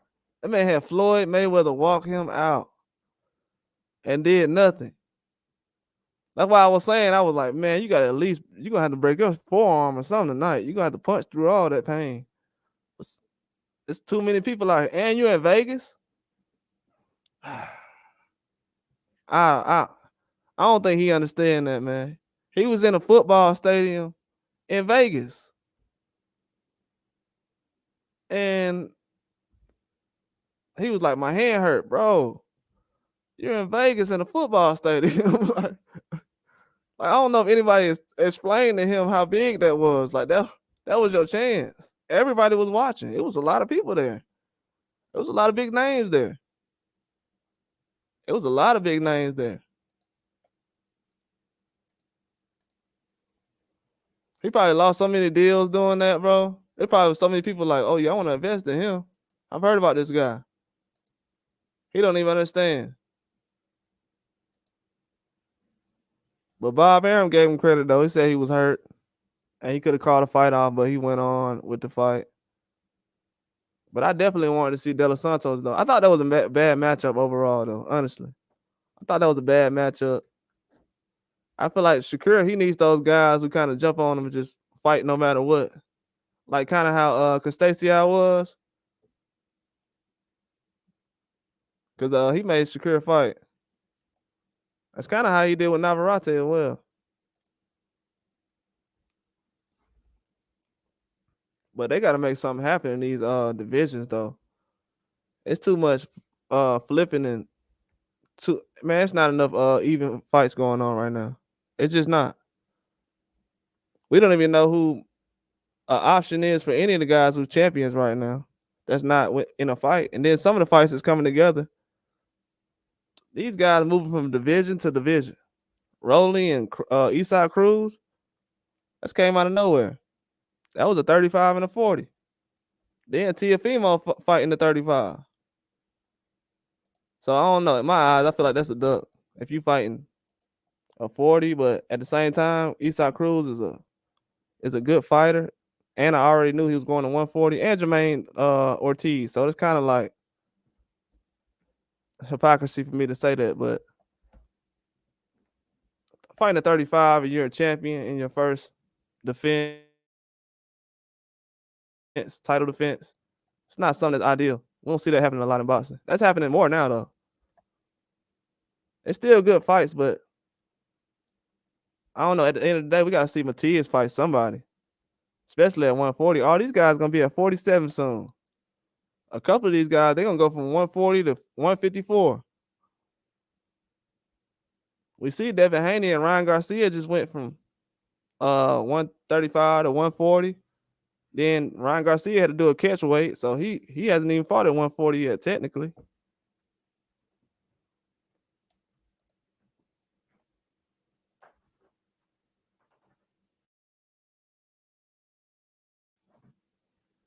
Yeah, I know.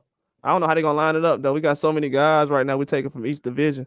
What messed a lot of things up though? When not Isak Cruz, but when Jerron Ennis was supposed to fight Mario Barrios March 30th. I think that messed a lot of things up, and Tyson Fury getting hurt. Because a lot of those guys that's on that card with Tyson Fury, they're supposed to fight for other fights later on. Now that's pushed back too. I don't know if that's officially been called off. I've heard about that not being done, but that doesn't sound like a fight that I thought that would be a good fight. I don't know why the zone doesn't want to make that fight happen.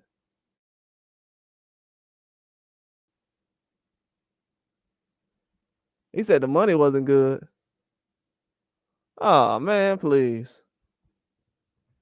Oh yeah, I believe that. Yeah, I believe that.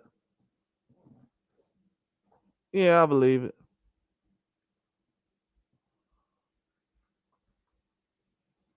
Yeah, I believe that.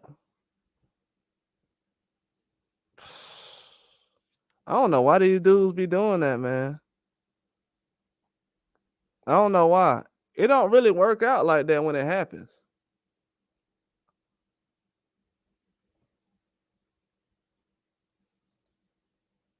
Yeah, that puts a lot of stuff back. It wasn't a lot happening there. But to be honest with you, I don't know what weight class Tank is at officially. I know he at 35 now, but he jumps around so much. And then he fought at 130 last year?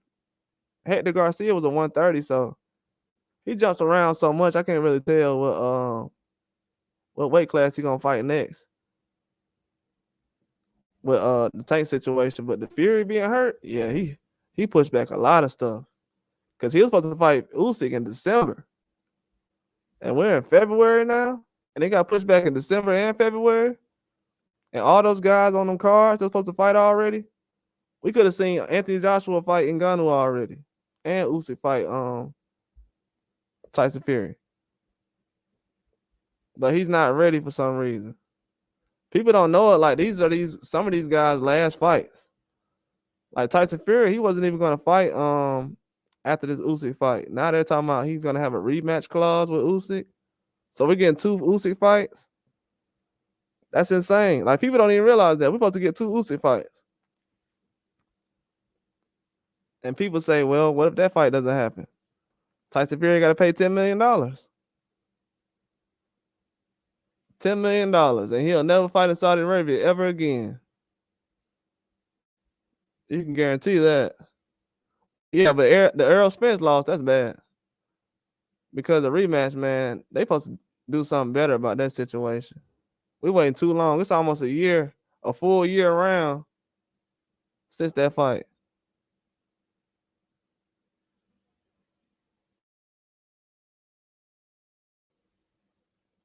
Yeah, that is true. If Haney can get a knockout on Ryan Garcia, that'll put a lot of pressure on Tank. That'll put a lot of pressure on Tank. I think that's why he's taking this fight like that, because he wants to try to fight the best guys on Tank resume, make him fight. Because it's gonna get to a point where Tank's gonna he's gonna get so mad he's gonna try to get out his contract if they don't give him a Devin Haney fight. Because if Tank doesn't give us a big fight this year, he will not be able to say he's the face of boxing. Not saying that because I'm mad at him. I'm just saying, like, I won't be able to defend him if he don't fight anybody big this year. I won't be able to defend him because they're gonna say, who he fight this year? I'm gonna be like, well, so if he don't fight a big name, the fans gonna give me a hard time about him being the face of boxing. Or trying to call him that. They're gonna say Tank is not the face of boxing. He didn't fight anybody this year. Haney just fought Garcia. That's Tank's biggest fight. I'm like, I ain't got nothing to say. It is what it is. That's what it looks like right now. Cause I thought Tank's resume was decent. I was like, oh yeah, okay. I didn't like the Hector Garcia fight, but then Hector Garcia got knocked down last year and lost his belt right after the Tank fight. Then Ryan Garcia, he might lose to Devin. So yeah, that Frank Martin versus I feel like Frank Martin, El Rayo, and Gary Russell all options for Tank Davis. They all on that side anyways. We got to be realistic. I don't think Tank fighting no guys from Top Rank or Matchroom right now. So I think it's gonna be strictly PBC guys. Frank Martin, Gary Russell. I think the Gary Russell fight is realistic for some reason. I don't know why. I just feel like the energy going towards that right now. Well, I'll tell y'all the real reason right now. Floyd don't like Gary Russell. Gary Russell don't like Floyd. Floyd worked with Tank. Tank don't like Gary Russell then. Gary Russell don't like Tank. So, and then Gary Russell been saying he trying to make that fight. And Gary Russell said he's soon trying to make that fight. And he said that last year. And then I heard some other people saying that recently about Gary Russell possibly fighting Tank. And that's something I agree with. And then somebody said it in my comments today. I thought about it. So I definitely feel like Tank has options, but it's gonna be at PBC. I think the only option Matias would have had at 140 at PBC, that would have been a real fight, a real big fight for me. Probably would have been Gary Russell, but that would have been it. That would have been a dangerous fight too. But that would have been the only fight though. I think the zone got more people. That's why I'm saying no Liam Paro. That don't make sense.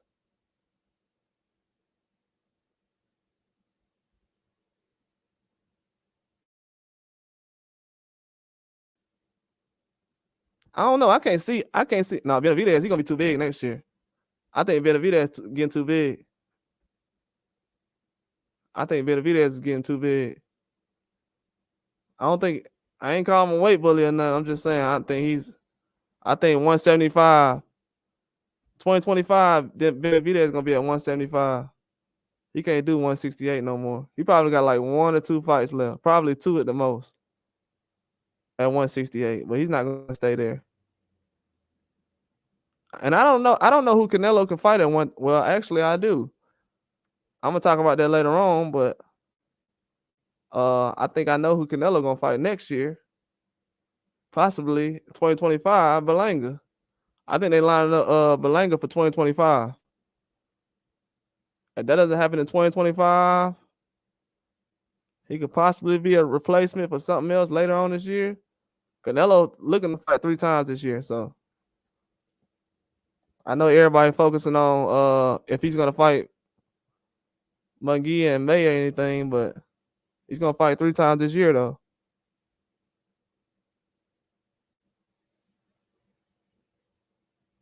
Yeah, I know. If I was him, you know what I would have did? I would have announced another fight as soon as my other fight ended. I would have already had my other opponent lined up. So all that attention I had, they would have already known, okay, he's gonna fight on this date. I would have used it like that. I'm surprised to see what De Los Santos doing his next fight though. I really thought him and Tank Davis would have been an excellent fight. I don't know why. I thought him and Tank Davis or Frank Martin, like Georgia said. I thought Frank Martin or De Los Santos would have been a good fight. I don't think De Los Santos is gonna be able to. I don't think De Los Santos is gonna sit in the ring with Tank. I mean, Tank's gonna attack when he's in the ring with somebody. So, but Frank Martin's a good fighter though. People don't realize Frank Martin's good.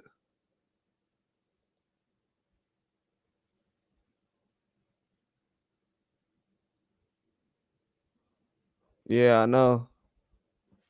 Yeah, I know. But we talking about him. No, it's good attention. It's good attention.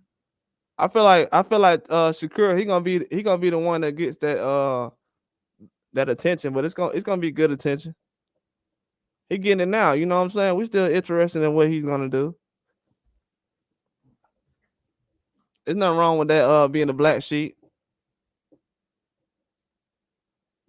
It's gonna make him better. I'm pretty sure he used to be in that position, so I feel like at 140, shoot, we could possibly say uh, well, Matias ain't coming off a bad performance, but we could possibly say they're trying to put him in the corner like Shakur in the same situation. Because every division they try to, even if these guys are champions like Matias or Shakur, they'll try to ignore these guys for any reason.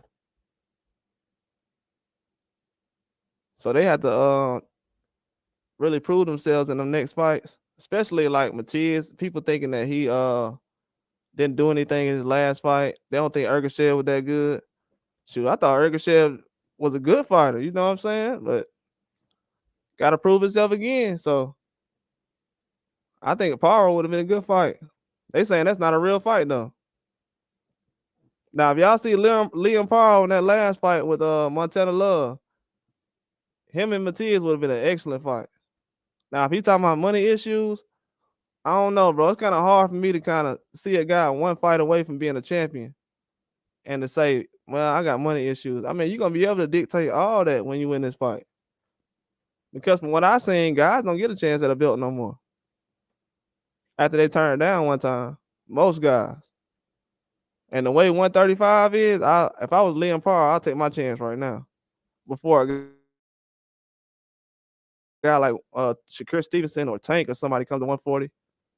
Or Keyshawn Davis, he's finna come to 140. So, I mean, he'll gladly take one of these guys' spot.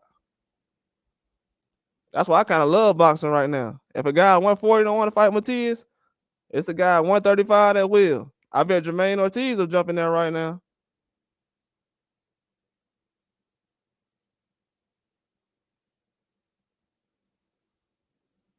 Nah, especially to the body. You see how dudes, you see how he be punching with that uppercut to the body, throwing that hook.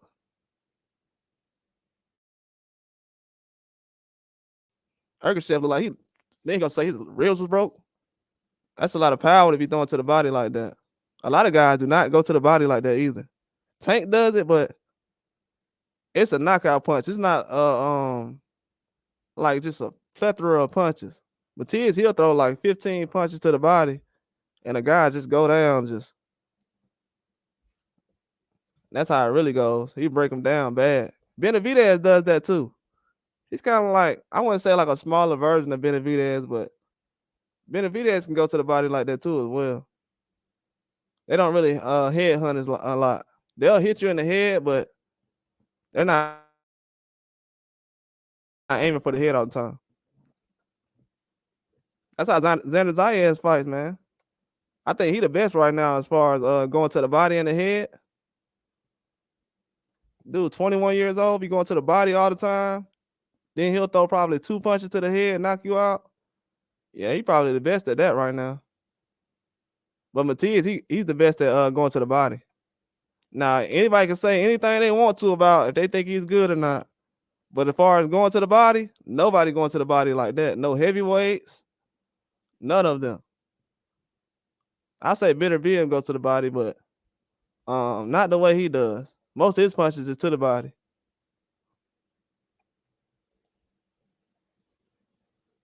Yeah, it's a short distance punch too, like that 6-inch punch. You know they were talking about that punch on Kill Bill. Yeah, it's not a punch from a distance. Yeah, it's not a punch from a distance. If a guy standing in front of you and you punch him like that, yeah, you can knock him out like that. Everybody doesn't throw a punch like that though. I seen Ngannou throw one like that, but it wasn't it was like natural reaction though.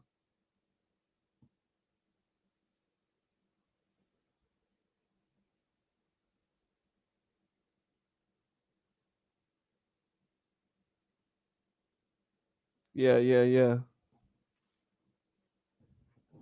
Yeah, Benavidez, his technique a lot better than he got that natural technique though. It's almost like because he been boxing for so long. Some of the stuff he does, it's not really natural. especially how he'll punch like 6 times in a row. I seen him, guys grab his arm and he'll be punching them.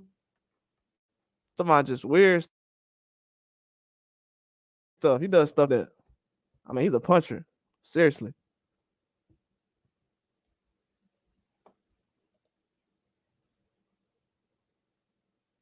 Yeah, I like that too, man. I like that too. Yeah, I like that too. We need that more in boxing though. You see what Canelo started doing it. You see what happened with Canelo. Yeah, Matias, he had some good. His English was good, wasn't it? He had some good English. I'm not gonna lie.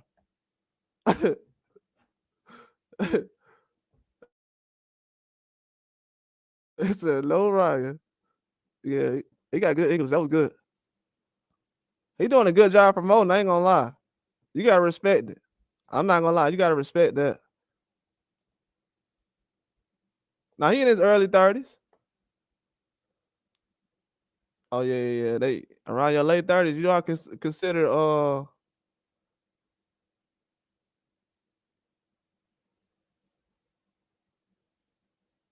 yeah, a lot of these guys getting stronger. You see, that's how Caleb Plant was. Caleb Plant knocked the rail out. I was like, wow, where did all that power come from?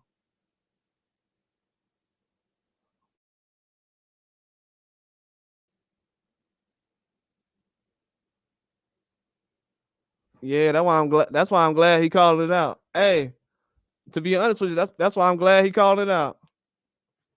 Because you seen when everybody else was doing it, they were trying to make it seem like everybody else was ducking.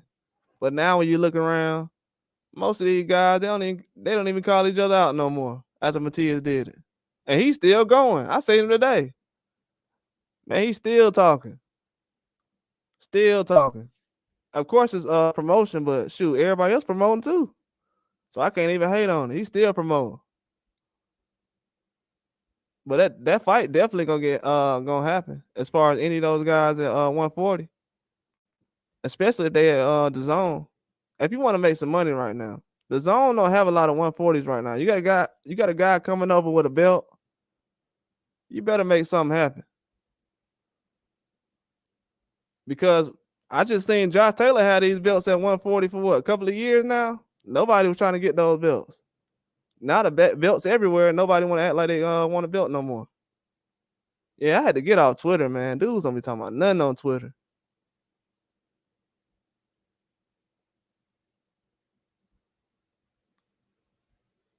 Yeah, man. You ain't lying, bro. You're not lying. Bro, you're not lying. If I try to bring up anything about when I brought up Matias and Tiafimo, people telling me, "Oh, Matias, he ain't did enough to fight Tiafimo." And I'm like, did enough? He got a belt, but he ain't did enough.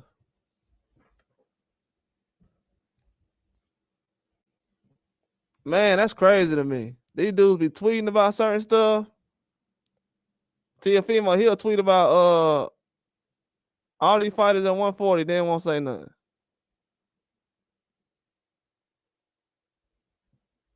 I don't understand it, man. These weight classes getting crazy now. I feel like it's gonna be a good year though. If you want to make some money, Tiafimo, he gotta make some money right now. Because he's a main event right now for top rank. They ain't got no other 140s they can push. He gotta make something happen.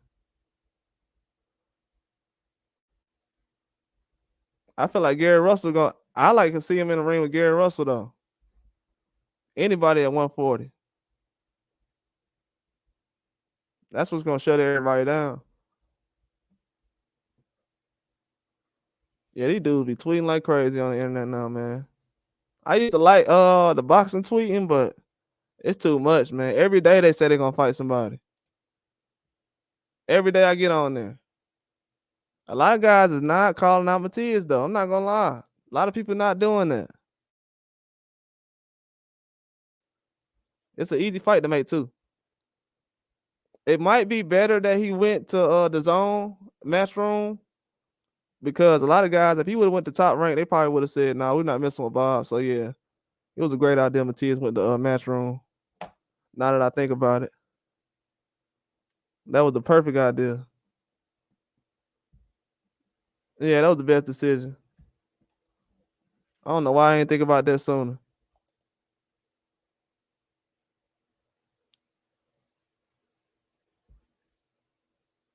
Yeah, you see what he's saying about Eddie Hearn?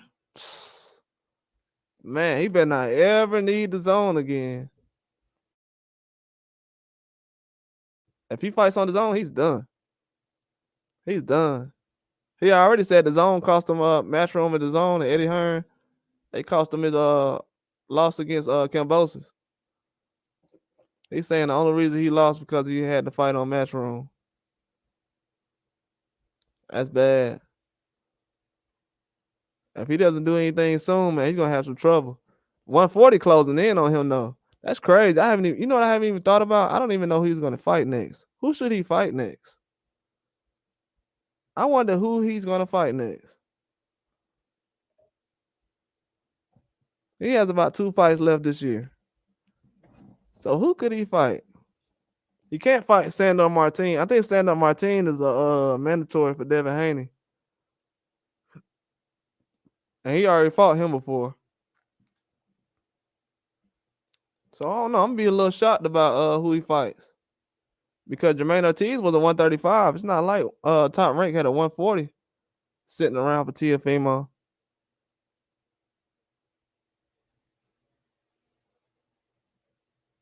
Yeah, that's shocking to me. They better do something quick in the business. It's a lot of guys right now. They making a lot of decisions right now in the business.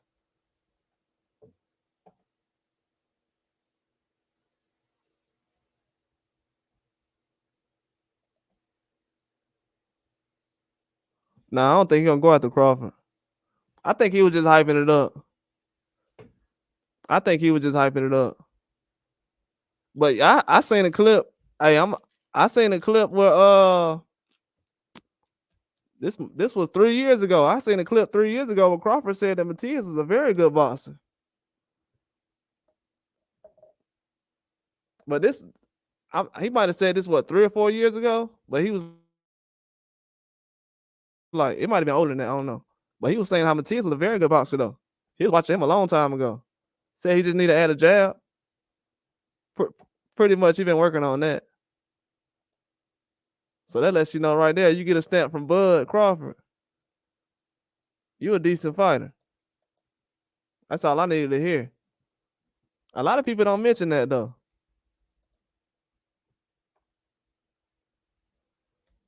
A lot of people do not mention that. If Crawford was at 140 still, they probably would have fought already, but they know each other. That would have been an excellent fight too. But Teofimo, man, that him fighting Crawford, I don't see that happening. I see him and Keyshawn fighting more realistic. Bob said he'll make it happen. I think Bob just say that because he want to do business with Crawford again. He just don't want to say it, but Bob said he'll do the fight again. But Bob said he'll do a lot of fights. He said he'll do Teofimo. He said he ready to do Teofimo versus Crawford, and he said he want to do Tank versus Shakur Stevenson, and he wanted to do Teofimo versus Ryan. Teofimo versus Ryan was supposed to be the next fight. That's supposed to happen last year. But Teofimo don't want it. He said it wasn't enough money. Then he turned down Tank and said the rehydration clause. Yeah, I wonder what fight it's gonna be. I wonder what fight. Who fight you think gonna get announced first, Canelo or Tank?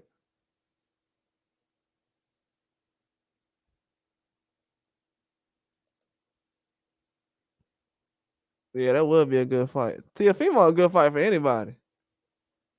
Most of these guys. Tank, he'll be a good fight for Tank.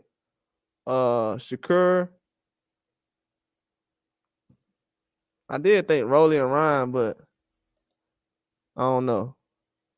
Yeah, I think Tank too. They said he's not fighting till the summertime though. I think they said June or something like that. So he might milk it. But he usually announces his pretty early, so I think he might be first. Canelo, he doesn't mind waiting till the last minute. I think they kind of wait till the last minute on the Charlo thing too. So he doesn't mind waiting. But this thing kind of odd to me, you know what I'm saying? Just most of these guys just came off a fight. It's gonna be kind of hard to tell who's gonna fight next. But I know one thing: Canelo and Tank, all their fans are right now putting pressure on them. Canelo fans putting pressure on him right now. I'm gonna tell y'all again, bro. No matter what y'all hear about Munguia and Canelo, the fans in Mexico don't want Munguia versus Canelo. They do not want that fight. No matter what y'all hear, fans in Mexico do not want that fight. You got guys on the news arguing with Canelo. I gotta drop that story still. I still ain't dropped it yet, but I'm gonna let y'all know about this. Canelo was arguing with some guy on the Mexican sports channel.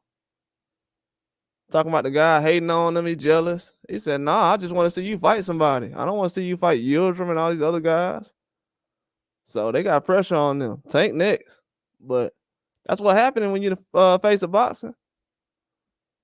You know what I'm saying?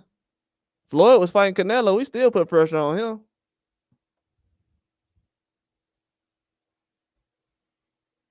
Yeah, Shakur need a good comeback. He need a good opponent too. He needs some. He can't just put a name out there either. That's the hard part with Shakur. He can't just put a name out there right now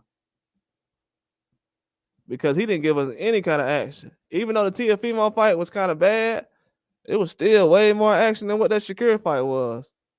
That was a bad fight, man. There was a lot of tension on that fight, and it was on Thursday.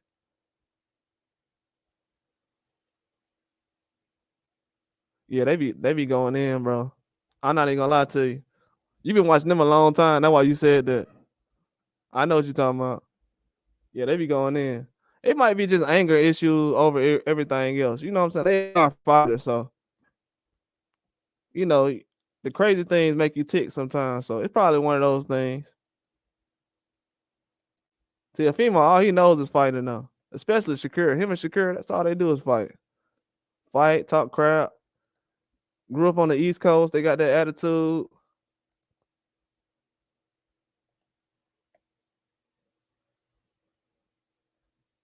Well, for me, when I seen Haney in like 2016, 15 probably. I think I seen Haney around that time. Man, I thought he was gonna be Floyd. I thought Haney was gonna be Floyd. I thought Tank was gonna be like kind of like what Canelo is right now. And I thought Shakur, I didn't know what Shakur was, but when I seen Shakur fight Devin Haney, I seen Devin Haney fight. Like when it first happened, when they sparred each other, that's when I first found out who Shakur was. I already knew who Devin Haney was. But I always thought that Shakur was like a year behind Devin Haney, not as far as development, but as far as like just prime years, like overall. But I feel like Devin Haney will probably be the closest one. To be honest with you, if you look now, I'll prove it right now. But let me tell you why Shakur has a chance though. Shakur has a chance because nobody likes him right now. For some reason, he managed to piss off everybody. And everybody just loved him a minute ago. So that's why he has a good chance. He's still in that they'll pay to see him lose type of thing. That's why he's kind of in the Floyd category. But Devin Haney, bro, after that Lomachenko fight, I'm telling you, I was trying to tell everybody, hey, I think this Lomachenko and Haney fight will be a big fight. After that fight, bro, everybody was going crazy. I was like, whoa. So that's why I said I didn't think people knew Devin Haney that much, but they showed that they know him a lot. So right now I have to put him, even though I thought Tank had the chance to be it, but he has to fight certain guys right now. Nah, losing never been a problem. Nah, losing never been a problem.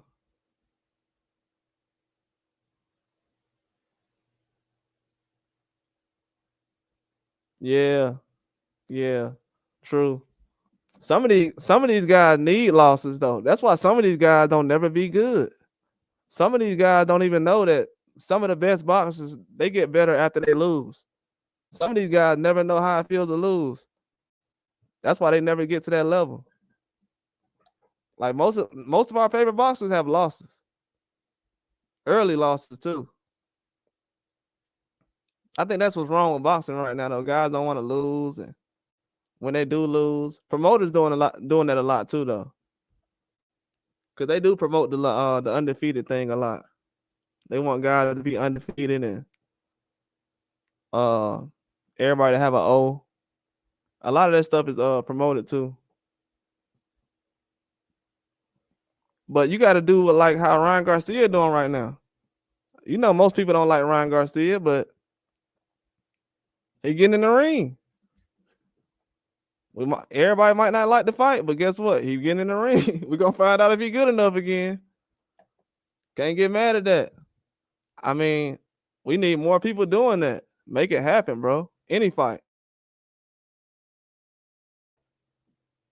It's gonna be what, a year since Tank fought? That's gonna be bad. That's bad. Can't wait a year on somebody to fight. And then you're young in your prime years. I don't like when boxers do that. You spend a whole year of your prime years sitting on the couch. That doesn't make any sense. And then want us to pay for a fight saying that you at your top level. That's what I'm saying. But it's good that the fans getting educated now though, because a lot of people, that JoJo Diaz fight was crazy.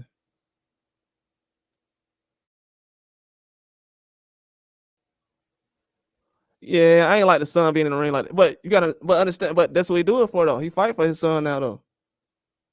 But you gotta understand that too though. He was in the ring. He fighting now for his son. You know, he got a lot of depression and drinking a lot. You know, everybody go through that kind of stuff. You know, he just had his son, and that made him get back in the ring. I feel like he wasn't throwing that left hook enough though. That's what threw me off in that fight.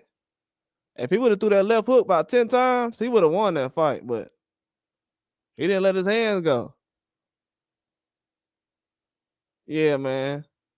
I was thinking about that. I was like, should we bring kids in the ring on certain fights now? But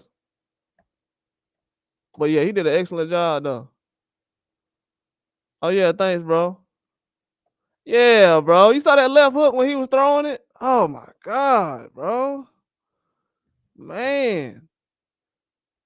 It was another fight that somebody did that. That might have been a Foster fight too. It's been like 3 fights lately where somebody been landing a left hook, destroying people, and they just don't throw it. They'll throw it 5 times. JoJo threw it probably 5 times the first 3 rounds. Then after that, he just throw it 1 or 2 times. I was like, wow. It was rocking the guy too. But I think, man, he needs to get another trainer. I hate to say that, but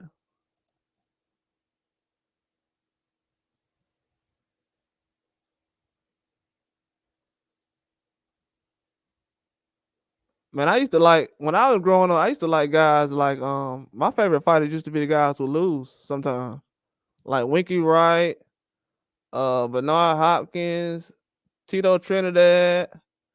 Those the guys I like. Even though I used to watch Floyd all the time. I think Floyd was the first boxer I seen. I seen Floyd before he turned pro though. That's when they had the Olympics in Atlanta. But Floyd is Floyd is a beast. The only thing what I like about Floyd the most is he actually fought guys like Canelo. You know what I'm saying? So he actually gave us something to watch. And Pacquiao. Pacquiao was a big deal after we started mentioning him with Floyd and things like that too. I learned about Pacquiao through Floyd, so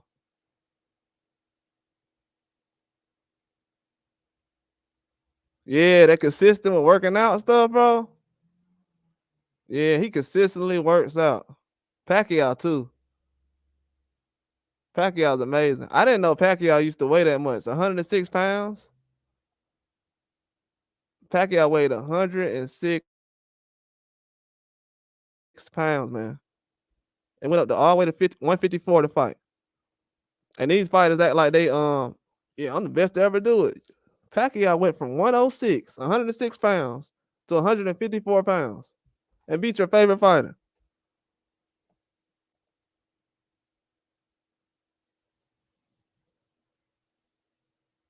Now I think Haney 25. Man, I think Haney 25, if I'm not mistaken. He might be 26. I don't know. I think Haney 25.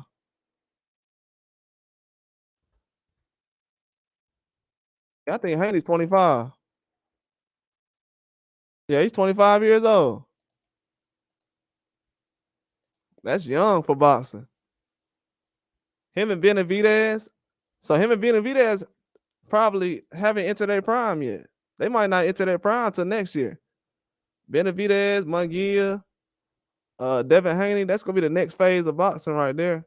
Tank, he's kind of in the middle, but he has to get in the ring with these guys eventually. I think even Frank Martin's like 2 years younger than Tank, 1 or 2 years. Yeah, the age has kind of surprised me too. With like Benavidez, you see how old he is? Like 38. Yeah, he's only 25. That's crazy. That's crazy to me. I think a lot of these guys gonna have a lot more years on them though. I think Matias can fight for another 7 years. Really 9 years if he wanted to. He can fight another 7 years though. So a lot of these guys, they don't have a lot of wear and tear on them. That's the good thing. They can fight for a long time in this era. They shouldn't have many excuses. But they gotta stay active though. Yeah, that's crazy. He's only 25, man. I thought he was 26 this year. Benavidez was 25 last year. Insane, man. These guys young. That's why they're running a lot of these older guys out of boxing.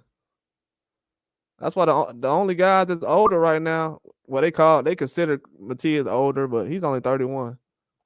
So he's still young, but guys like Teofimo, they're becoming the guys who's the older guys now. Like Jojo Diaz, he's an older guy. That was crazy though. When he said this about this left hook, man, that threw me off, man. I can't believe Jojo did that.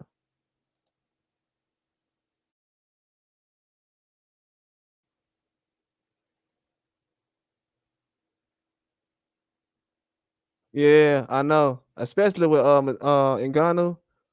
Bro, Ngannou's so positive, man. I need to get some more of that in my life.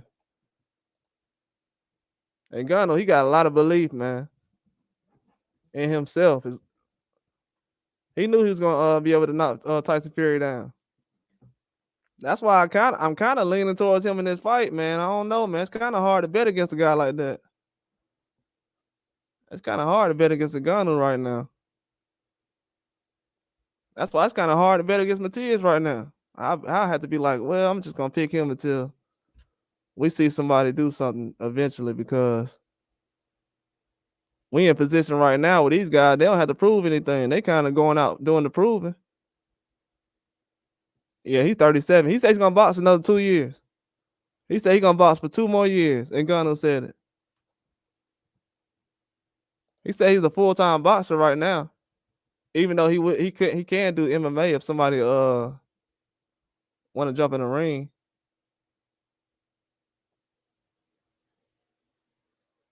Yeah, these dudes do not have a jab, man. They do not have a jab. They do not have a jab. That's the worst part about everything that's going on right now. A lot of guys winning fights off jabs. They have to do that. I think Matias got way better at the jab than what he used to fight, but he's still working on it, obviously, but at least he's adding it though. A lot of these other guys, they're not adding the jab. That's why Teofimo looked so bad his last fight. His dad told him to get away from the jab, but he just got away from it completely. He didn't throw it at all. That's why he looked so bad. Yeah, he looks way better as a boxer. He looks way better. He knows what to do too. I think he knows more about the body as far as breaking somebody down than most of these other boxers do. I feel like he's a lot more smarter as far as not going to the head. I hate when I see guys boxing and they punch to the head all day. Guys who punch to the head, that's yeah. He was relying too much on that right hand. Too much. I never seen him do that before. I think because he wasn't using that jab. I think because he wasn't using that jab, he didn't really want to because you know in that Sandor Martin fight, Teofimo hasn't jabbed a lot since that fight because he got dropped in that fight trying to jab. He was jabbing too much, got caught leaning. I think he got dropped with an uppercut. But I think he needs to jab a little bit more. He just doesn't need to chase guys down though. Yeah, that is crazy. I was thinking about that myself, man. I was thinking about that myself. He was saying how he's fighting lions. Then I heard another story the other day in the African tribe. They gotta kill a lion to get in the tribe or the tradition or something like that. I was like, wow, with the bare hands. I know they got a couple of spears and stuff, but I don't know, man. 500-pound, 1,000-pound lion and a spear. Yeah. Wilder's gonna fight again. Yeah, he's gonna fight again. He's gonna fight top competition. It's not gonna be a problem. I just think it was a bad style matchup for him. I feel like he's gonna come back with a knockout though. I expect him and Shakur Stevenson to have a I feel like Wilder needed that though. He needed to have a fight like that where he shows that he need to be a little more active throughout the fight. But I will say this though. He did prove he has a chin. He has a chin though. He got caught a lot in that fight. I did say after the fight, okay, you do have a chin, but need you to throw the right hand a little bit more and stay off the ropes.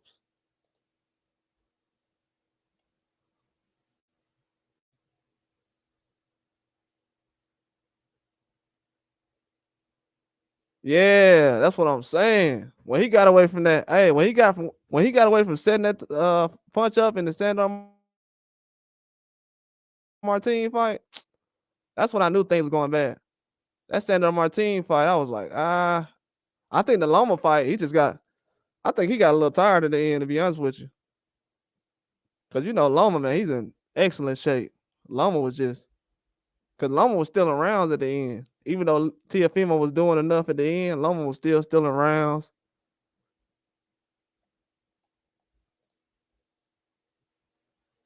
But he definitely needs a setup punch.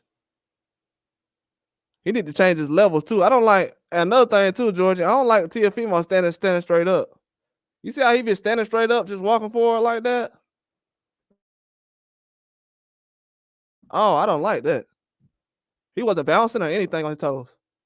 He's never done that before. He was walking straight up.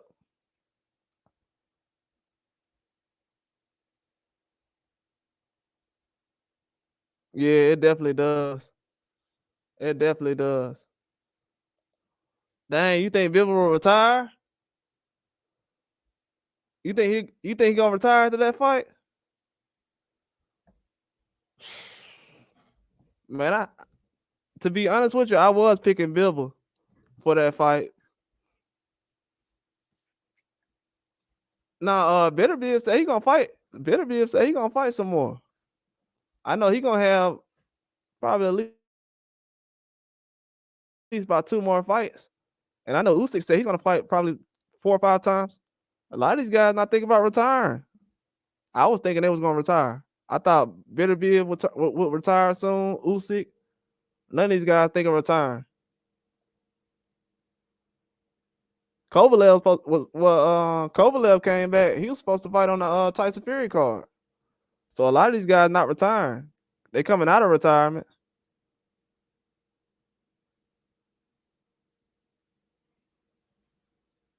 Yeah. Yeah, that's how I see it too. Yeah. But they don't want to fight each other no more. It's only certain guys. I feel like it's the promoters, but the fighters not helping it. The fighters not helping. Because I feel like if Bivol would have got a rematch with Canelo, and he would have earned enough money. He would have felt like he didn't have to do any kind of setup fights before a Beterbiev fight. He would have just went straight into the fight. But now he's trying to get extra money through Saudi, and he have to have them set it up. So a lot of people don't want to pay guys. That's another reason why fights aren't getting made. That's why a lot of people want to do fights on their own. It's not really a lot of fights getting made as far as guys sharing a big pot of money.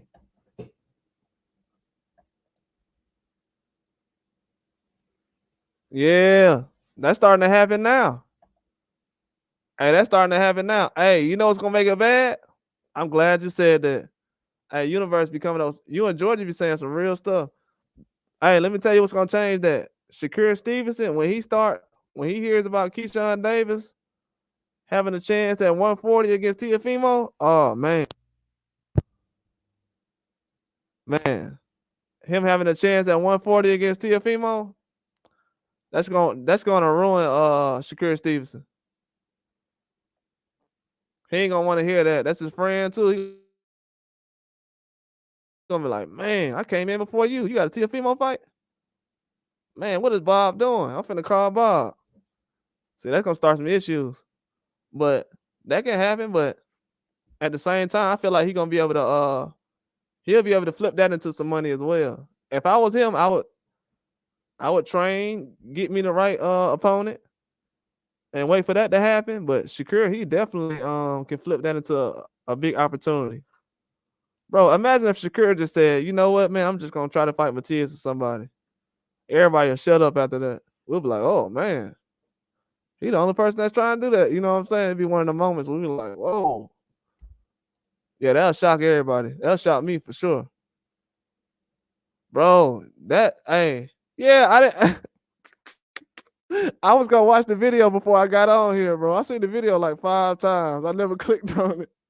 Somebody put tweaker on the on the title. You know, emoji.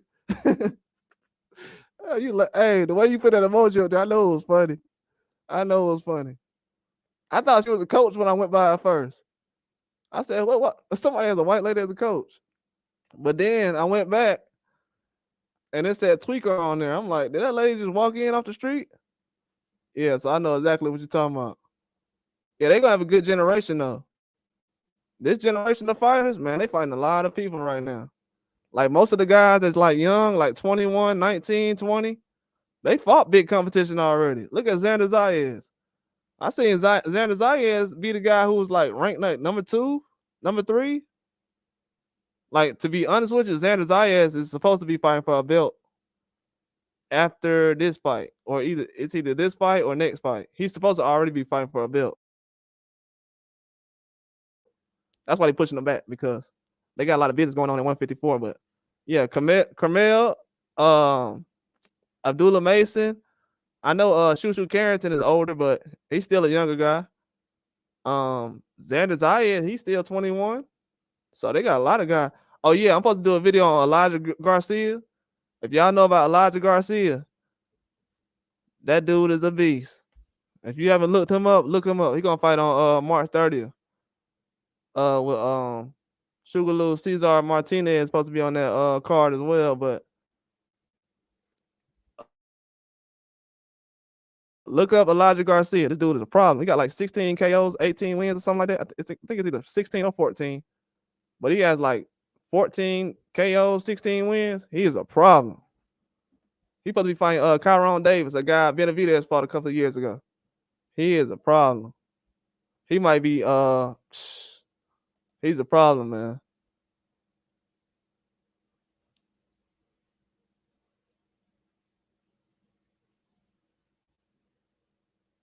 Yeah, it's a lot of guys. What's the guy name? Regis Prograde. He boxed older too. It's a lot of guys. And in the UK too. It's a lot of guys in the UK started boxing late. I think Tim Tszyu brother started late. And I think he had took a break too.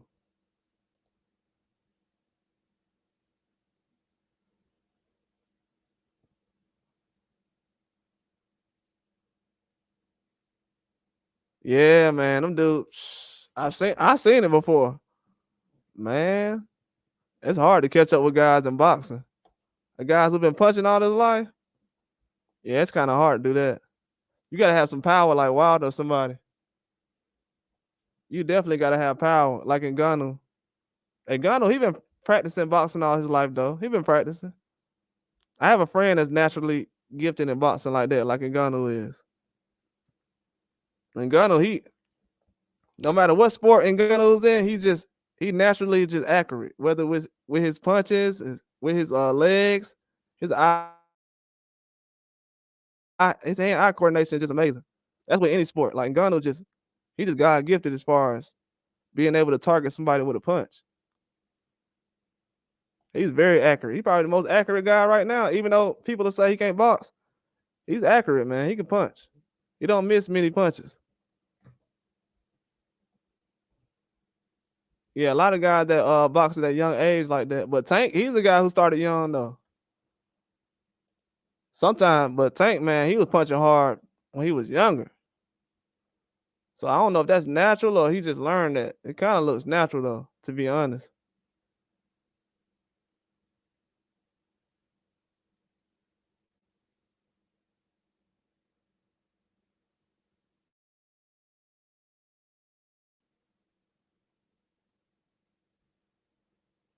Yeah, man. Them the speed they got now. You see people knocking people out with jabs now. Bro, these young guys knocking people out with jabs. They gonna start destroying our favorite fighter soon. I know exactly what you're talking about. Our favorite fighters, man, they gonna get destroyed soon with these young guys. If they don't work on their game, these young guys can jab, knock you out with a jab. You see these undercard fights, and then to be honest with you, a lot of these guys, they're fighting good competition. Guys who've never been stopped, guys who usually go 10 rounds, 12 rounds. They stopping these guys on undercards. So it's not like Top Rank just or Matchroom just promoting these guys to get knockouts. They earning these knockouts. These young guys, they gonna destroy these older boxers. That's why a lot of guys like Canelo now, they picking and choosing fights.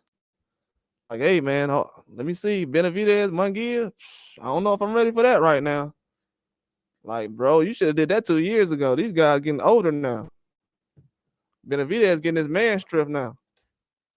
It's time for you to make a decision. I think the more days you wait, the worse it gets. In 2025, it's not gonna happen though.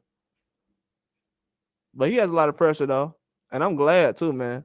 These young fighters, they starting to put the pressure on these guys. They want to be in the top spot. They want to be the guys who sit around have reviews with all these websites and boxing media every day. They want to be talked about on Twitter. They want to make the big fight. So I like it. It's a good competition because you get to find out who really wants the fights. And now a lot of people starting to find out, oh, Keyshawn Davis wants fights. Oh, Matias, he's switching companies. He's trying to make a fight now. Okay. Oh, Tiafimo, he getting called out. Oh, Ryan Garcia, he making a fight with Devin Haney. Okay. What Tank Davis doing? That's why a lot of people starting to figure out now. Okay. Man, I didn't know that fighter was gonna do that. A lot of these guys do not want to put in the work to find a position where they can be stable for the rest of their career. Like Canelo, he's good because every time somebody knows now he gets in the ring, he knows the standard of it got to be a big fight, a big opponent. That's why right now fans are like, let's step it up. I'm telling you, man, that Munguia news we getting, it's not gonna shake, man. It's not gonna happen. Because if he fights Munguia, guess what? Benavidez is gonna be right there to fight Munguia too. So it's not gonna be a big deal for him to fight Munguia. Just like with Tate Davis fought Ryan Garcia was a big deal. After Devin Haney fights him, it's not gonna be a big deal no more. It always happens. Now people are like, oh, he fought all the same guys you fought. So can a contract get made between you guys? The fans will know.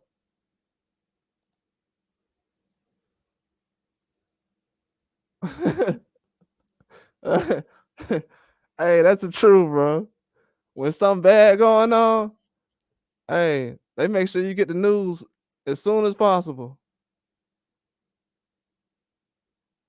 If you sitting around picking up, if you picking up hundreds of dollars off the ground, it's gonna start to rain. Yeah, stuff like that happens.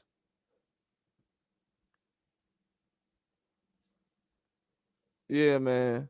Boxing fights ages, man. I'm waiting on these big fights to come out though. It's gonna be a big weekend for these fights coming out now. They got a lot of guys on these cards. It's not like super as far as this weekend. It's not gonna be a lot of big names, but Andy Cruz gonna fight. I want to see somebody get in the ring with Andy Cruz. Ain't he like one of the only gold medalists at 135? I want to see somebody call him out. I know eventually I'm gonna have to start putting together some of these fights as far as the ideas, because a lot of times we don't even think about certain fights, especially with guys against Matias.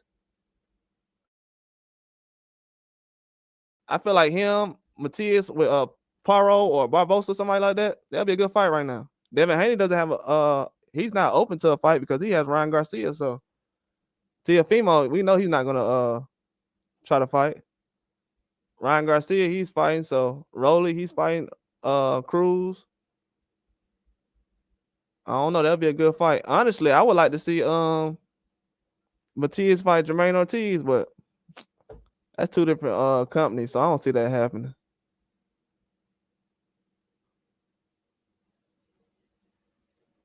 Oh yeah, they excellent entertainment. You remember when everything was shut down and we had to watch the Jake Paul and Mike Tyson fights? That's all we had, honestly, for real entertainment. They had to start doing concerts around the boxing matches. Like honestly, bro, when everything shut down, the only thing you can actually have happen that's not hard to put together is a boxing match. See, with football and basketball, you gotta get all these TVs and referees and stations, and you gotta get people to keep score. In boxing, you can just make it happen. Get a couple judge, referee, small room, don't need an audience. That's why it was some of the best entertainment going on. It's always that way. Usually, when the weekend comes, people are looking for a fight, whether it's MMA or boxing.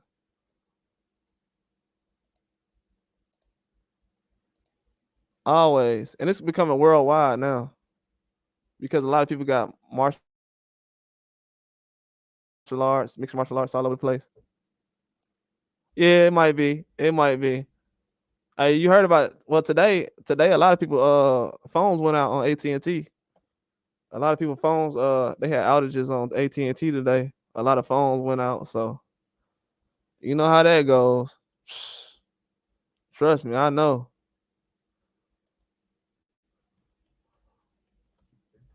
But with boxing though, they need boxing though. It doesn't matter. They need it. They're having more boxing matches now too, like at different venues in the open. Like I've heard they had a lot of them in Florida, Arizona, California, New York. It's a lot of boxing matches being put together right now. It's not the big matches, but it's a lot more smaller ones coming down. But yeah, that's definitely a fact though. What you were saying. Yeah, that's true. That's definitely true. All the time. It's that time of the year right now too. Everybody kind of getting ready to go back outside.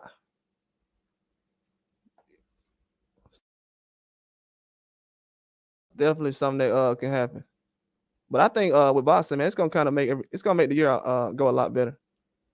Because last year we didn't have, if you think about it, we didn't have no good fights on last year. I can't even think of some fights that was bigger than the Tim Tszyu and Keith Thurman. We had the Earl Spence fight, but you really think about it, we didn't have really that many common fights that were just memorable like that.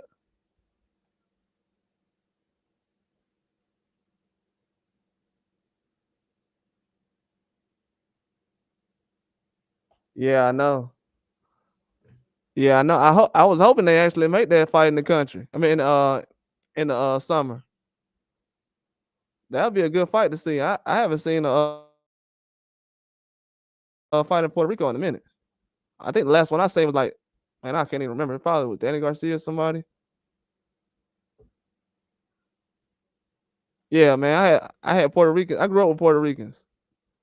Yeah, I grew up with Puerto Ricans, Japanese, and Mexicans in my neighborhood, and it was a black neighborhood too. Yeah, Japanese, Mexican, and Puerto Ricans.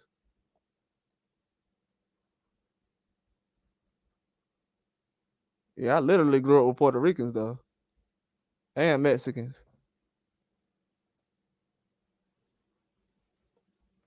Yeah, Puerto Rican's cool, man. I had a Puerto Rican help me out recently. Cool dude, man, from New York. For real. I want to go over there. You know, they part of the United States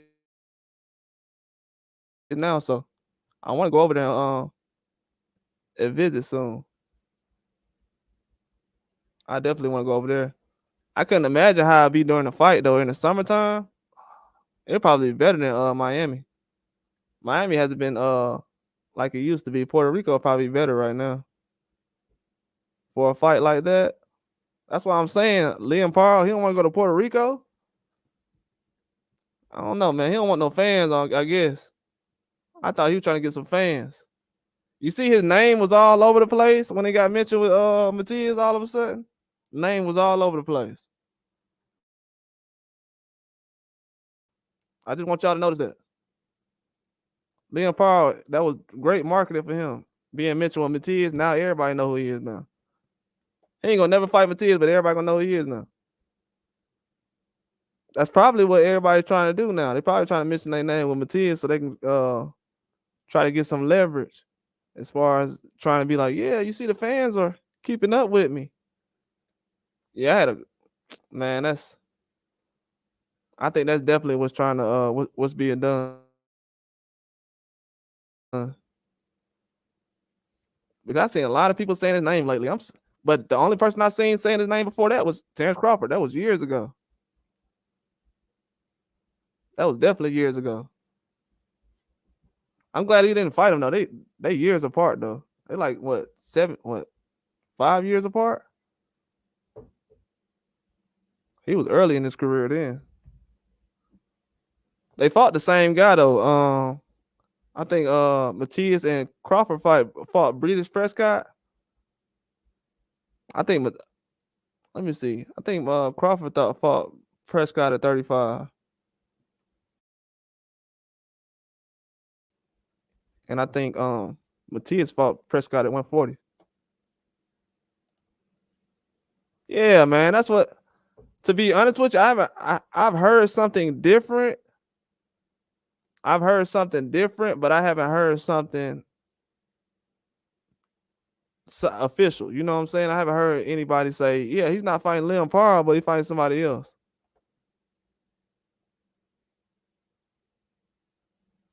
Yeah, man. I'm so tired.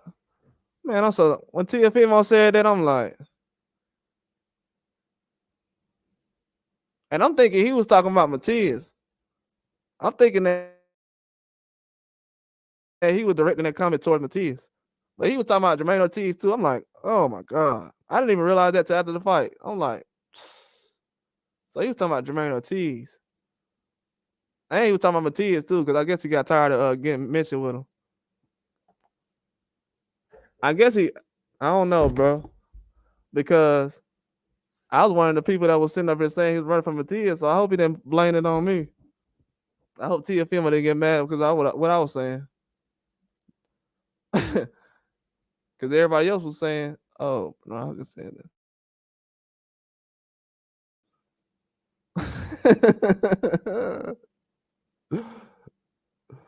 Nah, Teofimo said that, man. Teofimo said that. Teofimo said the same thing he said to y'all. He said to us, bro. He said the same thing about us. He said the same thing, man. I'm telling you, he burning bridges. He said the same thing. That's why nobody. I mean, people don't really pay attention to him because, like you said earlier, He gotta got some shoes, but I think people started to realize he's crazy. Nah, he says crazy things like that, bro. He says, I don't understand why I don't understand, man. I thought he was trying to I thought he liked the Puerto Rican fan base. I'm confused. I thought he liked the Puerto Rican fan base. I don't understand. Ah, he confused me on that one.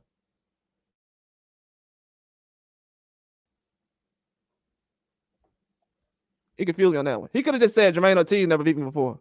Because Jermaine Ortiz, he lost to him before. So he could have said, yeah, he didn't beat me, but nah. I think Matias would destroy him right now. The way he was fighting that fight, no jab.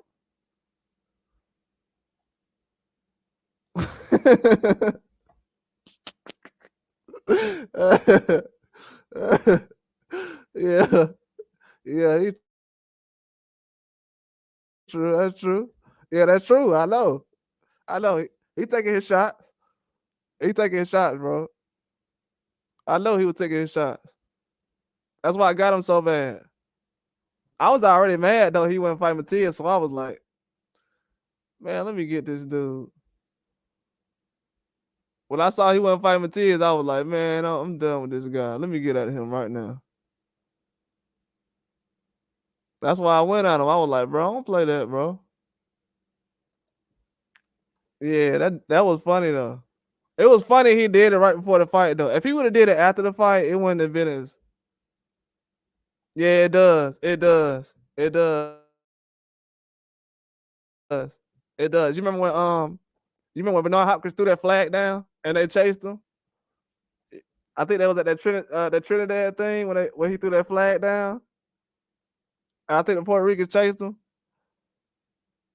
Man, hey, it does help, bro. It does help. I'm not gonna lie. That does help. Cause I don't know if I know who Bernard Hopkins. I knew who Bernard Hopkins was then, but I never seen nobody advertise a fight like that. So I'm like, what is he doing? And then we threw the flag down. I was like, I don't know what he's doing. Then years go by, I'm like, oh my God, they should have destroyed him when he did that. So yeah, it definitely helps. That's what helped with the McGregor fight. The McGregor and Mayweather. It was cool though. I enjoyed it. That's what helped with it, but that's what it was cool about it though. Cause I enjoyed that fight. That fight was huge. It was almost like I don't know. That Pacquiao fight was big. I don't know. That McGregor fight was big. Both of those fights was huge. So it does help sometimes. It does help. It definitely does. Especially when you have like the countries. I remember when they had the Ricky Hatton and the Mayweather thing. That was big. But the Trinidad and Bernard Hopkins thing is what I remember the most. That was a big deal back then. They tried to destroy Bernard Hopkins. He almost didn't make it out of there that day. That was amazing to me. I'm like, wow. But it builds fights though. I like stuff like that though. It builds fights. Honestly. Just to be honest. In most sports that happens in most sports. NBA, NFL, even WWE, the top two guys with The Rock and Stone Cold, they used to be two different two different guys. So that definitely helps out a lot.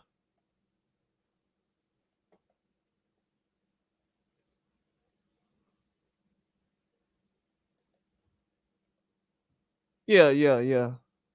I don't know, man. Lately, we need to step our game up as far as the coaches. I don't know, man. I mean, as far as the women's, it's a lot of black coaches that's coaching women's, but as far as the men's, I don't know. In America, man, we need to step it up, man. Oh my, we've been doing so bad lately. As far as coaching guys, I like Jerron Ennis' dad. I like him, Bozy Ennis. I like Brian McIntyre, Bo Mac. I like him, but we need to step it up, man. I feel like these I like the to be honest with you, the trainers I like the most recently is probably Puerto Rican trainers. Probably recently. The reason why I would say is because they yell at them the most and they give them the most details lately in fights.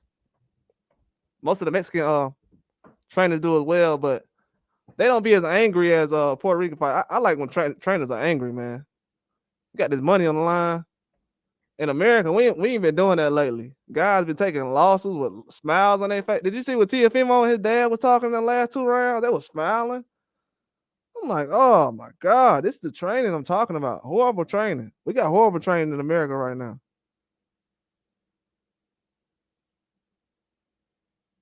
Yeah, we got horrible training in America right now. We got some good guys that's training, but it's not like it used to be.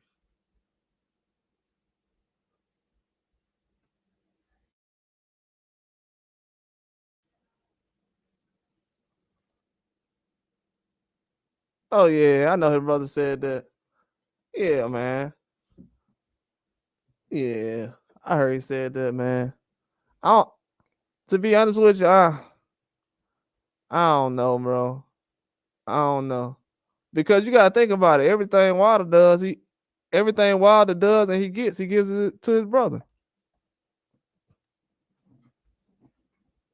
You know what I'm saying? So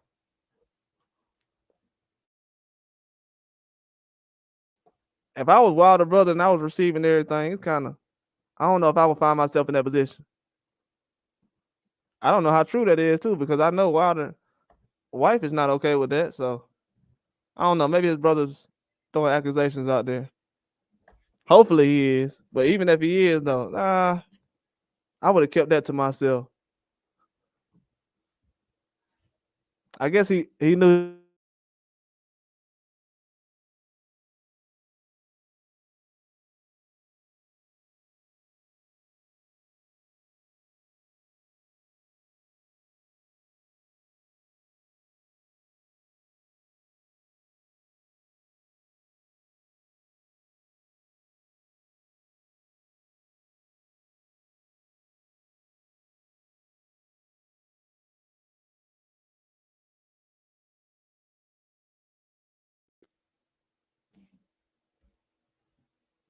Yeah, man. But I don't know, man. I feel like sometimes when stuff like that happens, just probably been around each other too much. Sometimes you know how that be when you be around that friend too much. You're like, I've been around him too long. Let me get away. We've been around each other what 10, 15 years. Probably need to take a break from this guy. Probably all it is. That's definitely probably what it is though. I wouldn't worry too much about that kind of stuff because you know you're gonna need somebody at the end of the day. That's what these boxers don't realize. Like Tiafimo, you're gonna need a guy like an Eddie Hearn when you're talking to trying to get a deal done with a Matias or somebody like that. That's not an easy fight to make and try to get done with yourself. And then he's had a lot of help recently. Fighting on the zone, different things like that. So a lot of these guys they gotta realize they can't burn their bridges, man. Inside the ring and outside the ring. And gotta have some loyalty too. We ain't got no more loyalty no more. Nobody's loyal no more. In the boxing business, real life, nobody's loyal. Just gotta get back to that. That's all it is. That's what's really going on because a lot of these trainers they starting to get forgotten now. A lot of these trainers starting to get replaced too. Yeah, I hate getting blackballed in boxing is some of the worst stuff I've ever seen. I seen some guys I used to see every day. Now I never see them. Getting blackballed in boxing is some of the worst stuff I've seen. You know, in the NBA, it's like only 1 or 2 guys who end up like a Delonte West or something. But in boxing, man, everybody end up like that. Especially if you're not a Canelo. That's why I said it's good for Canelo Canelo, they won't mind giving Canelo $100 million. They just not gotta give it to everybody else. They'll be like, yeah, we'll give Canelo $100 million. We only gotta give it to one guy, right? Yeah. You make $2 billion, give him $100 million. We win.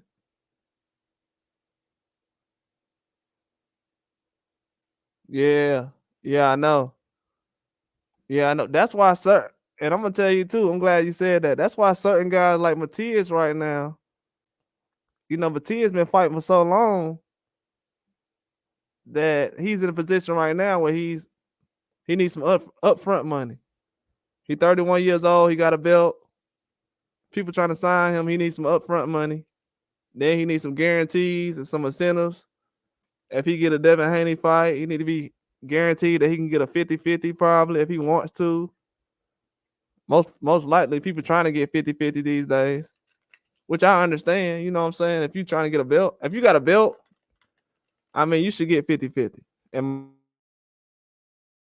my eyes, because obviously the fighter wants your belt, so it should be a value of something. So a lot of these guys, they need to watch certain things like that. But I just feel like JoJo, man, he got to watch out for certain fights he's jumping into, because the last fight he took was a hard fight. That wasn't a easy guy. I don't think that guy ever been knocked out before. So for him to come off, he's been active, but he's had personal things going on, so he can't be doing things. That's why a lot of these young guys try to watch who they jump in the ring with. They be friends with guys like JoJo, so they know what's going on.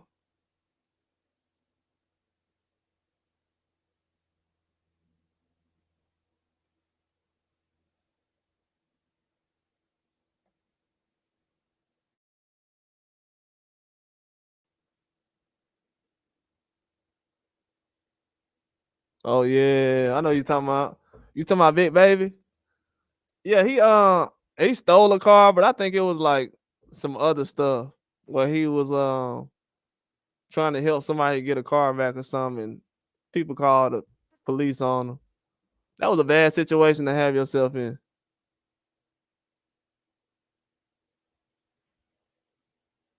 Yeah, that was crazy. That was crazy. You seen that? He pushed the dude out the ring, man. That was crazy. Why the referee was holding him? I don't, man, I don't understand that. He was landing and everything. I didn't like it because I felt like he was using all the energy to push him out the ring instead of throwing that left hook that could have knocked him out. I didn't like that, man. He got too much talent not to be throwing a left hook. Then every combination he was throwing was landing. All the exchanges, everything. He just wasn't doing enough. Just pressuring them, throwing the right hand. I'm like, okay, left hook open all day, but yeah, he should have lost, to be honest with you. Even though I wanted him to win, I knew it was gonna be a close fight. That's what a lot of guys do, though. They get into it with these pressure fighters. That's why I said Matias, he'll be a hard fight for anybody, because Torres, he wasn't even a pressure fighter against Jojo Diaz. Not like a pressure fighter like Isaac Cruz. And Jojo Diaz was just letting them pressure him, went throwing the left hook. Torres had no head movement. I ain't understand that. That was career ender right there. That probably ended his career right there. That was probably the last main event we'll ever see of Jojo Diaz. That's why I was like, man, what is he doing, bro? Yeah, man. Hey, when I first said, I ain't gonna lie, I seen Bill Haney like 7-8 years ago, whenever he was first on YouTube. And I was like, man, this dude is annoying. But now I have no problem with him. But I know why everybody be like, man, I can't stand Bill Haney. I be understanding what they're saying. But it's just when you first meet him. But he's just a good promoter, though. You know what I'm saying? We talking about him now. He an excellent promoter, manager, and everything. And I'm gonna tell you another thing too about him. He tells some good instructions in the ring. In the corner, he tells excellent instructions. Better than guys who've been doing it all their life. That's one thing I noticed about him. Yeah, he really is. He a real one. Yeah, I mess with him. He a real one. You saw when he got it. Hey, you saw when he got it to Bernard Hopkins? That was funny. I like stuff like that about boxing, even though it's outside the ring. People be like, "That's drama." That was funny though. It was funny. That was definitely funny. I never seen Bernard Hopkins get that mad.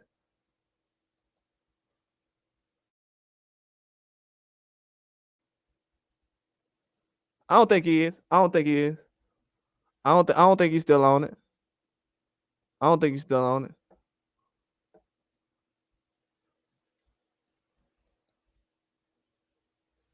Oh yeah, he definitely do. Him and I said that about it. I said that in a video. Him and Benavidez's dad. People love their interviews because they say so much stuff. They usually tell the truth most of the time too. That's why we watch their interviews so much. They definitely talk a lot though. Him and Benavidez's dad. Get that when you man.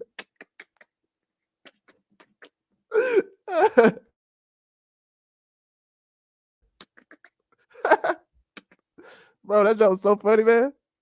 Bro, that was so funny. He was looking at Bernard. Then Bernard had shoved him with his shoulder. That was funny, man. Now you know what's funny? They did the same thing that Ryan and Devin did, but nobody said that Bill and Bernard Hopkins was acting. They didn't say that was WWE. Everybody knew that was real. Get down when you mad at it. That's funny. That's funny. He need to put that on a t-shirt. He need to put that on a shirt. That's funny.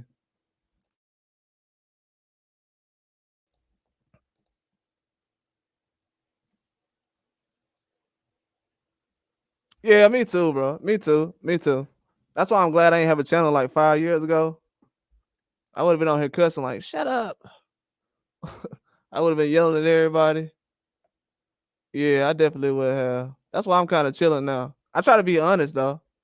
That's why a lot of people don't be honest about boxing. It's just boxing. It's just boxing. This is not. You ain't going to the pearly gates to talk to uh the most high. It's just boxing. You know what I'm saying? People wanna they think they talking to the priest or something. This is just boxing.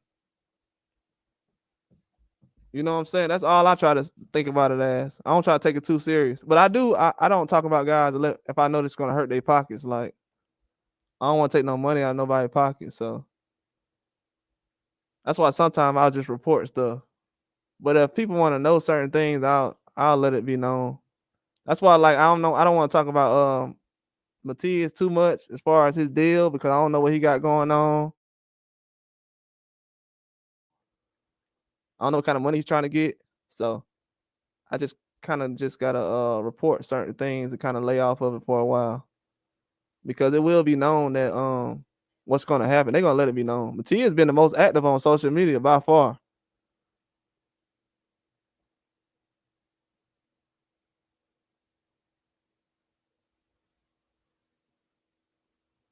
Yeah, yeah. Yeah, yeah. Yeah, I know. I know. Yeah, I know. I know. It's cool. It's cool. I mean, it's cool. I'ma just say this. Oh yeah, thank you, bro. I mean, I don't know. I just been going along. Oh, thanks, man, for finding the channel, bro. Thanks for the support, for real. I don't know. I just been going along with certain things. I just try to do stuff like how I want to see boxing. I just want to talk about certain fighters like Matias. He's probably not gonna be like he's not like a Tank or Haney. Like obviously I've known I'll tell you this. Tank and Haney been my favorite fighter for probably since 2015, 16. Tank and Haney has been some of my favorite fighters. But I don't talk about them every day because I know about them. I don't really like talking about people I know a lot. Now, if I know a lot about them, I will share it. But really, the goal about the channel is kind of get somewhere where everybody can talk about boxing. Somewhere where everybody can talk about boxing, like how you doing right now. You know what I'm saying? A lot of people don't talk about this on other channels. We just having an open discussion about certain things, but I just want to put everything out there so when we talk about boxing matches in the future, we don't have to figure out what's fake or what's real. And I don't like when channels protect certain fighters. You know what I'm saying? Like if a guy's ducking, like if y'all know, if you notice, um, when in December I was saying, well, in November and December I was asking for Teofimo to fight Matias, and my video only got like 200 views, and I was like, I want to see Matias fight Teofimo, and then people were like, he's gonna fight Haney. I was like, I don't know, and that's where I kind of started to like switch my channel up a little bit because I didn't want to like say what everybody else is saying, because there's no use of having a channel if you're saying the same thing everybody else is saying, reporting the same news.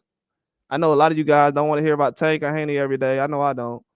I don't want to hear about just the top fighters every day. You know what I'm saying? Because a lot of these guys, as you can see, they're starting to become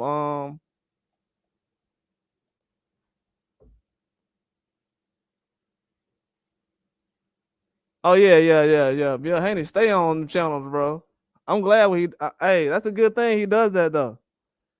That's a good thing he does that, because I like when he does that. You know why? Because I want to see the guy, if the guy who channel he goes on, I want to see if the guy acts the same when Bill Haney goes on there.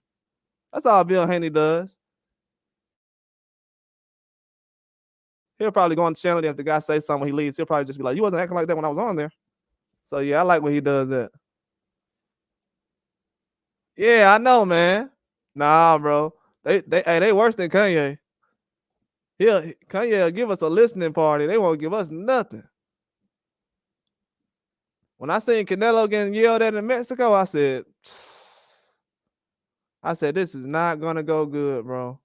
I said they got Canelo getting yelled at in Mexico, and this is like this week. I'm like, this man getting yelled at in Mexico, and we he doesn't know he's gonna fight now, bro. Not when he's getting yelled at. They're mad. He won't tell them about the fight. They're like, oh, you won't tell us? Your own people, you won't tell us about the fight? Okay. We're gonna put pressure on you now.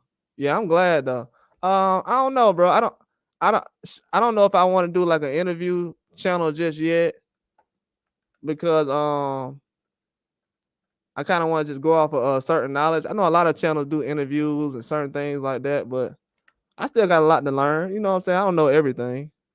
I go along. I learn from guys like you. You know what I'm saying? So I still got to learn a lot of things as far as about fighters, about fighting, and certain stuff before I just start breaking guys down and interviewing them. Because I hate when guys interview certain people and they ask terrible questions. Terrible. Guys be asking, what's your next strategy for the what's your strategy for the next fight? Like, bro, there's no way a guy could be in combat as far as MMA or boxing or anything like that. Even wrestling, like anything. To sit up here and say, hey, what's your strategy to fight this guy that you're gonna fight millions of dollars for? Like, no, bro, I'm not gonna tell you anything.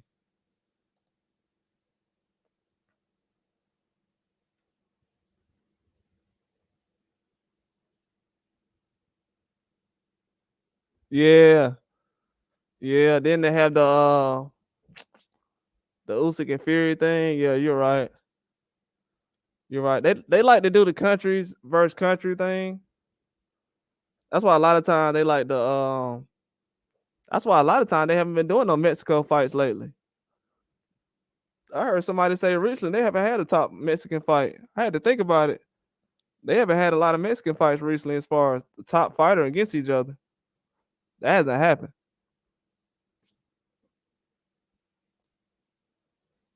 Yeah, I was pretty shocked about that.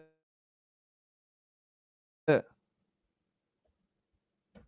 they're doing different things like that. Like when Danny Garcia and Conor Ben, they're mixing it up a little bit, but that's not an official fight, but that's something they're looking at. But yeah, it's real. But like I said though, it's a good thing as far as those are some of the biggest fights. You know what I'm saying? Like I said, that Trinidad and uh Bernard Hopkins situation. When I was looking at it, I didn't really I didn't know what was going on. But it caused a lot of hype behind it. So I was like, yeah, I'm ready to see the fight. But yeah, you're definitely right about that.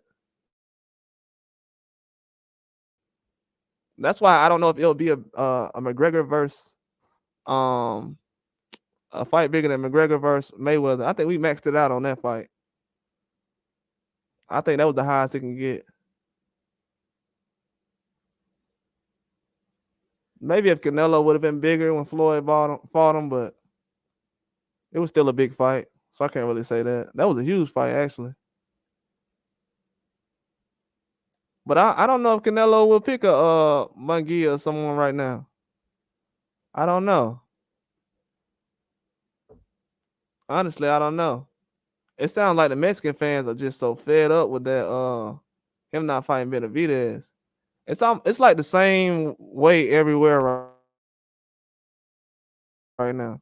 Like every country. I think even in Russia, they're kind of waiting for this Benavidez and Bivol fight. I know they probably been waiting on this fight for what 10 years, so they're probably more mad than we are when you think about it. Yeah, it does. It does, especially when you hear those crowds at the fight. Oh my god. Hey, when you play those fights back and you hear those crowds, like the crowd that was at the Canelo fight, versus Floyd, that was a mean crowd, bro. I'm not gonna lie, that was a nice crowd at that fight. They had some good crowds. Even the crowd with George Kambosos and versus Devin Haney, the first one. I'm not gonna lie, bro. That Australian crowd, they're pretty good. That's why I said Puerto Rico would actually make it better. Have an American come out there and fight, that'll be amazing. I'd like to see Liam Parr out there first, though. Hey, that would be nice, though. What if they actually start doing fights to where guys can come out there and fight in Puerto Rico with Matias? I'm just saying that'll be some good promotion. I'm just overall, that'll be good promotion. If he did like 2 fights there this year, that'll be good promotion. I like fights in other countries, like Australia and what continents, countries, Australia, Puerto Rico. Yeah, of course. Yeah. Bro, hey, when the fight over with, bro, everybody be sitting up here like, man, that guy, it's cool after every fight. It's not really much fighting or anything going on after the fight. It's a lot of fight going on during the fight, in the crowd, but it's not much fighting going on after certain fights. Even when Canelo lost the Bivol, we were trying to find out what his next fight was. Like, it happens like that. Yeah, me too. Me too. If they can do it in June, yeah, certain parts of the it depends on what state you flying out of, but it can be a cheap flight for Puerto Rico. That would be a good fight. You have to start saving up for that like now. It'd be like 3 months away, June, 4 months away. That'd be a good fight though. Even when Canelo had the John Ryder fight, it was good, but I feel like he should have had a different opponent. That would have been a good time to have a Mexican opponent. That's why I don't know. It'll be hard for me to actually see him fighting Munguia right now. This close. And he just had a fight in Mexico. He could have fought Munguia in Mexico. Thinking of that right now. That would be surprising to me.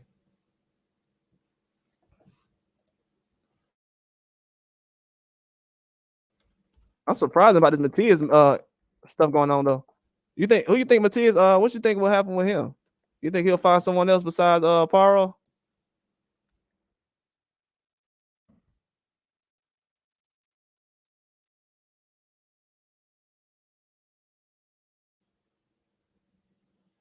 Because I haven't heard anything out of him yet.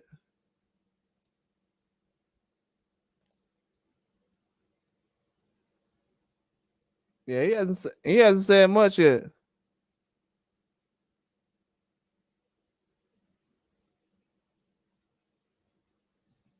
Oh man, I ain't even see this. Hey, you see this? It says Liam Paro was thinking about uh fighting Arnold Barbosa. This ain't now. I'm just talking about this was like in January. That wouldn't make a lot of sense to me, man. That wouldn't make a lot of sense for you not to fight Matias, but you'll fight Barbosa. That wouldn't make sense. I heard Barbosa say he'll fight. That doesn't make sense.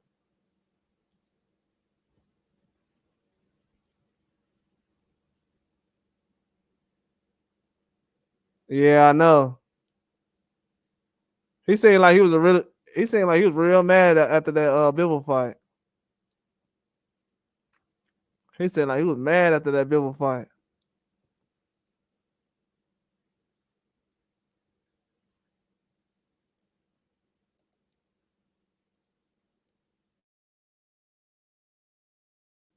Yeah, I know. It's kind of crazy too because there's so many guys at 135 that can fight at 140. Because I'm trying to wonder, like, he could have possibly fought what easy.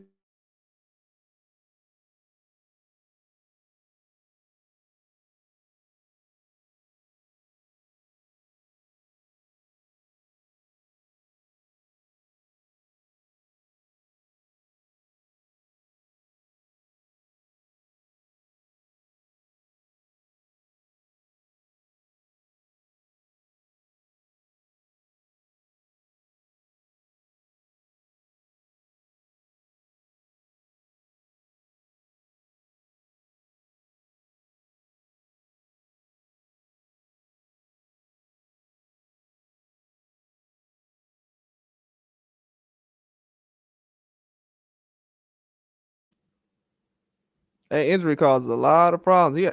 He has to wait a while after that injury. Canelo had that same injury. He had to wait what 6, 7, 8 months. Yeah, that's a bad injury.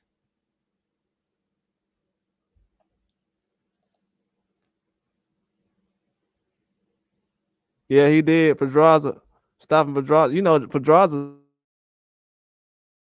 is an excellent fighter. I like Pedraza. Yeah, Pedraza. Even though I feel like Pedraza probably wasn't the same, Pedraza, it's hard to stop Pedraza.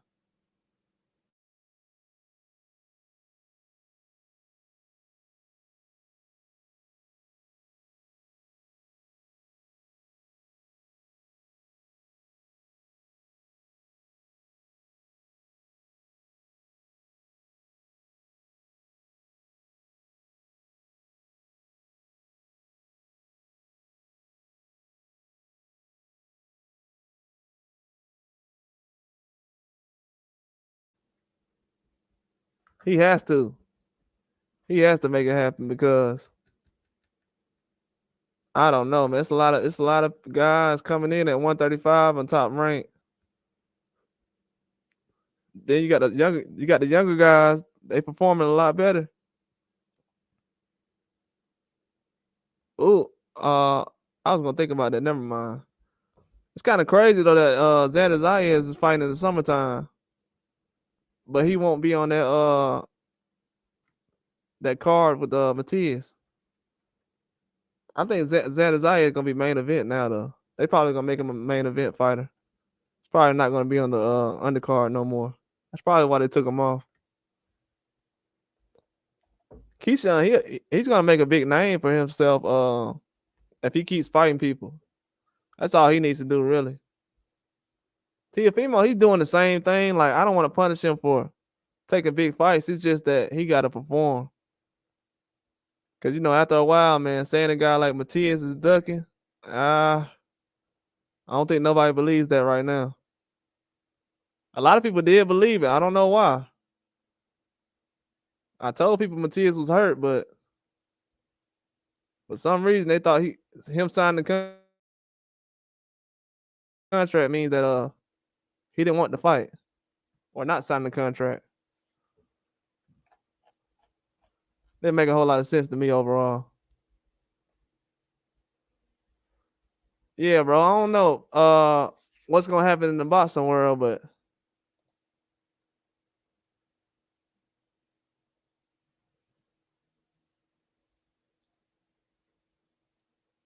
Yeah, yeah.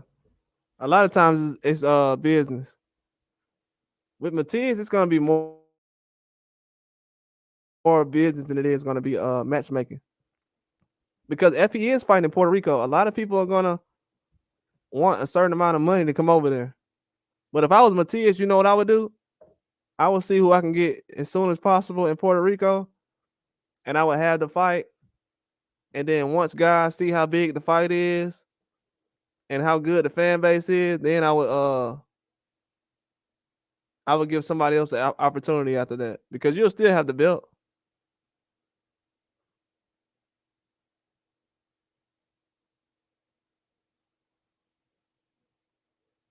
Yeah, I think it will. You know what? I think if he would have lost earlier, I think if he would have lost earlier, he'd be bigger right now. I'm gonna tell you why. I'm gonna tell you why. If Tank would have lost already, most fans wouldn't have known who he was probably before that Ryan Garcia fight. Just a little bit, a couple of years before that. But now he's gotten so deep into his career, it's like they're watching his every move. So now it's like people don't believe he can lose at all.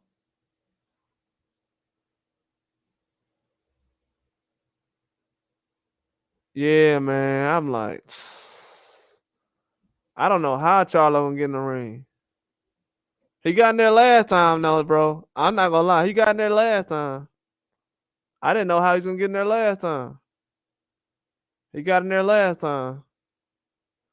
What's crazy? I heard Oscar say that Jamal was fighting Canelo after the Munguia fight. I heard Oscar say that. I heard a lot of people saying that the media was going around saying that was gonna happen. Um, I don't know. And they already announced the Munguia fight before, so I don't understand it. That Munguia fight was already announced a long time ago, though, by the media. But then they said something about things changing now. Jamal Charlo. So I don't know. They announcing so many things. I think they're just trying to test out the fans, though, see what they can get away with. I hope they're not doing that with the zone because I would have liked that Paro fight.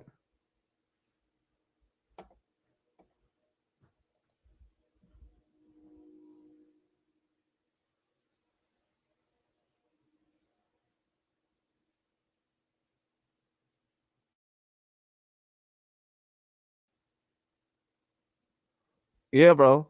Hey, I'm gonna tell you a secret too about Bivol. B- Bivol's so focused on his career, right? That I think, and this is all allegedly, but Bivol is so focused on his career that his wife was like doing certain things as far as like trying to hang out and go out. You know, after Bivol got famous, as far as being Canelo, he didn't like the extra attention. You know, so he's a quiet guy. He doesn't like being out much and being around. And his wife was kind of enjoying the fame, and she wasn't doing too much, but she was acting outside of her normal self a little bit. Well, he got away from her. I think he divorced her before his last fight. He got divorced last year. So Bill was not even married no more. He's so focused on fighting, bro. That man got a divorce, bro. The man doesn't play. That man said, "I'm not famous.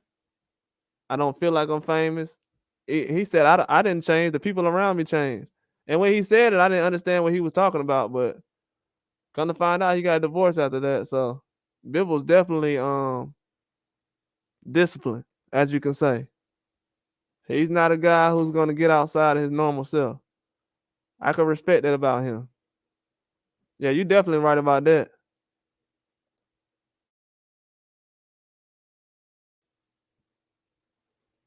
Yeah, yeah. I heard a whole bunch of stuff come out. I heard a man. I heard a whole bunch of stuff. You know he a boxer, so you know he a boxer. Anytime a boxer get into it with a woman, you know they gonna say he tried to hit something or he tried to throw a punch or you know how that goes. Whether it's Mike Tyson, anybody, they gonna say he threw a punch.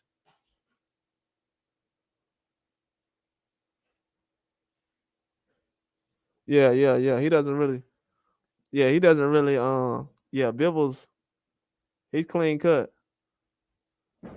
He clean cut. I know somebody's from his country. He's clean cut. He doesn't really play around. If you look at him when he was at the Day of Reckoning, I don't know. He acts like he's just. He acts like he in the army. You know what I'm saying? He acts like a soldier. He gets up. He has the same breakfast every day. Does the same thing. Doesn't do too much. Doesn't act outside his character.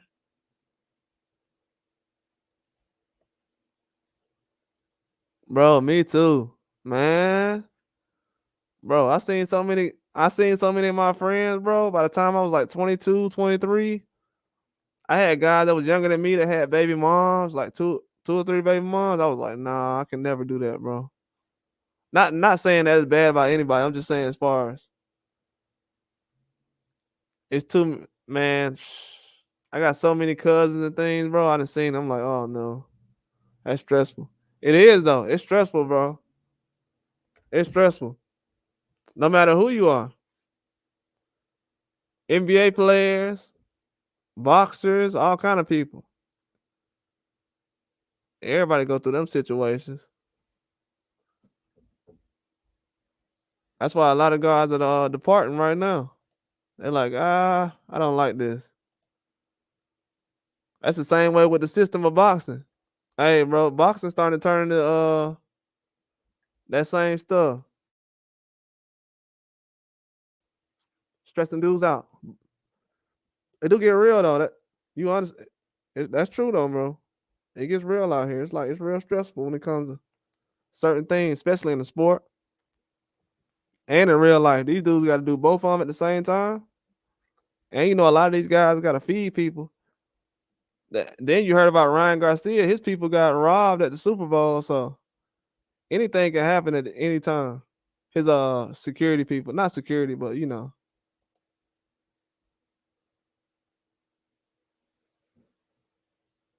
Yeah, I know.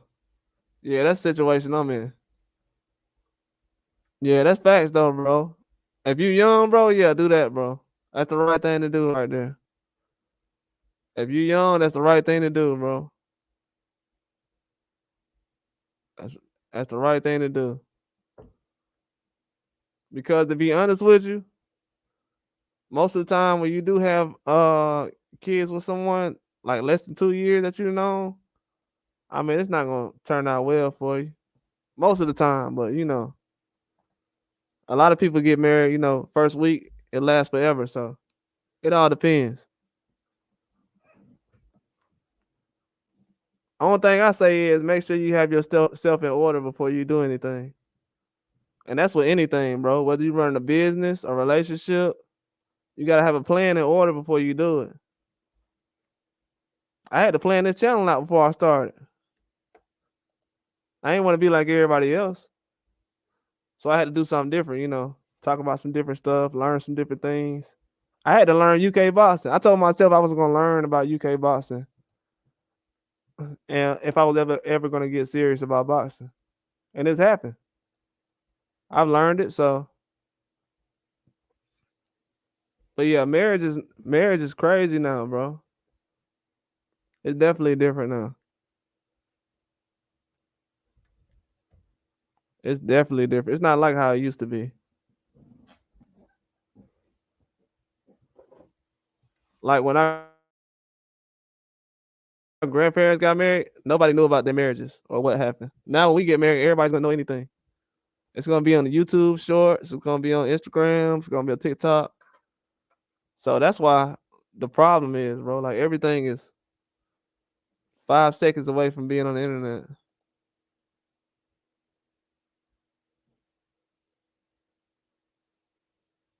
Yeah, that's true. Yeah, I know what you're talking about. I be thinking the same thing. Yeah, I know exactly what you're talking about. I know exactly what you're talking about. That's why it's good to be by yourself sometimes. Like when you be by yourself or sometimes good to sit in the car about an hour, get your mind right. That's why sometimes when you get away from people that you that's why you don't be influenced by people. When you get away from certain people, and you're by yourself, that's when you become the real you. Like even when you're by yourself, if you're away from your family or away from your friends for 2 weeks, you might end up talking different. You might end up eating different things or watching different things. You might like something that nobody else likes. It's almost just like boxing. You know, everybody don't like boxing, but we find the good things out of it.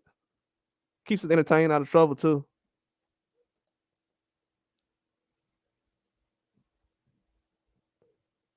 Yeah, yeah. I'm not I'm not married, but I've been with a girl for a long time. And it's low key. We don't never be on the internet. Don't never show anything. The best thing you can do, bro, is get a girl who doesn't like to be on the internet. If you got a girl these days who likes to be on the internet, you're done. I'm telling you right now. You got a girl who likes to be on the internet. She likes to wear a lot of makeup, likes to wear a lot of different things like that. You get any girl who's materialistic. If you're with a girl and she hasn't bought an outfit in what 2 months, 3 months, that's probably the girl you need to be with. But if you're with a girl who's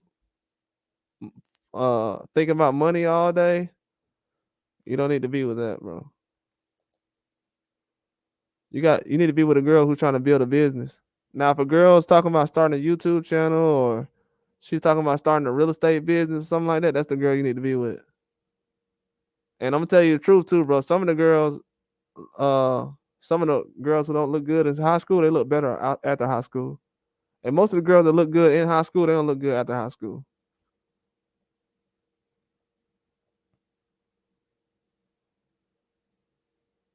Yeah, man. Yeah, for real. The brothers be tripping, bro.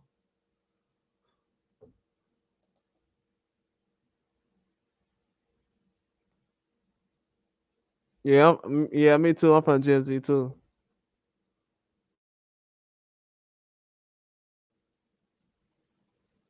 Yeah, man. Dudes be doing. I be seeing the most. Yeah, man. That's crazy. Oh yeah, they definitely be doing that. They definitely be doing that. Oh yeah. Oh, hey, boxers be doing that. Boxers be doing. I ain't gonna air nobody out, get nobody in trouble, but hey, boxers be doing that. Boxers be doing this, and I ain't talking about the one y'all just heard of. I'm talking about man. I ain't gonna put nobody out there, but yeah, them dudes be doing that. I'm gonna just give y'all a hint. It be the ones that be friends. I hold that.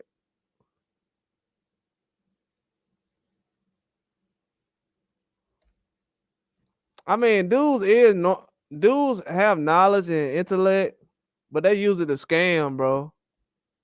They use it to scam and finesse. They just want to scam and finesse. They don't want to build. Nobody want to build nothing no more. That's why we ain't got that many Al Haymans, bro. That's why it's not that many Al Haymans. Yeah, I know somebody in my family who knows Al Heyman. Talk to him, work with him before and everything. And that's no cap. I wouldn't even tell nobody that, but you my dog, so I'm telling you. But yeah, I know somebody who worked with Al Heyman. Al Heyman, hey, I'm gonna be real with you. I can't even share the story because people don't know who I'm talking about. But man, Al Heyman, bro, I'm gonna tell y'all this. Ain't nobody on YouTube, they don't say nothing about this. But Al Heyman, dog, like Jamal Charlo and Jamel Charlo right now, they talking to Al Heyman every day. Every day. With all that stuff they got going on, the personal stuff they got going on, they talking to Al Heyman. He making sure they straight. Even though they got that personal stuff going on, that's what type of guy he is. I'm just being real with you. I've seen it before. I've seen guys, I'm talking about on suicide watch. So he's definitely a different kind of promoter. He's not like a lot of these guys. Bob help people too. That's why Mayweather got that money from Bob that time. He was gonna get shot. But but yeah, Al different though. You know, Al Heyman was doing concerts. When I first heard about Al Heyman, he wasn't even doing PBC yet. I heard about him. He was doing concerts and stuff. But like Chris Brown, and I heard he did Michael Jackson concerts back in the day.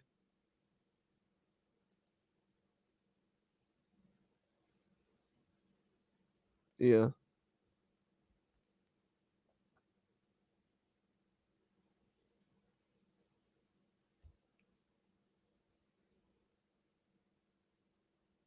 Yeah, yeah, yeah. I understand what you're saying. There's a lot of people that do that though. Like Latinos do that as well. In certain states, they'll be behind the scenes, brothers and Latinos behind the scenes, like doing stuff. That's why a lot of stuff be getting moved, bro. People be, people be building tunnels and everything. It's stuff be happening, It's just that it ain't systematic yet. You know what I'm saying? People outnumbered.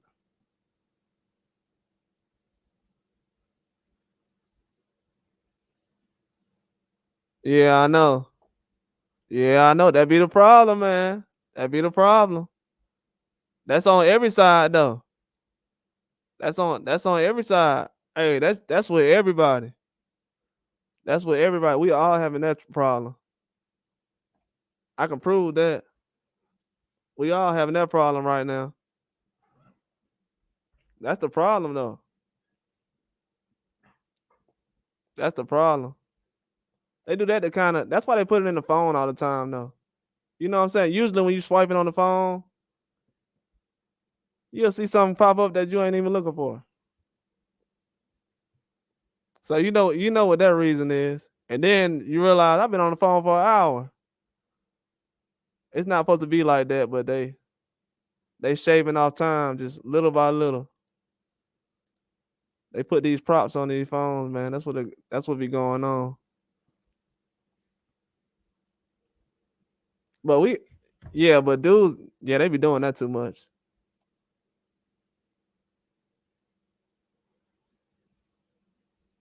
But from what I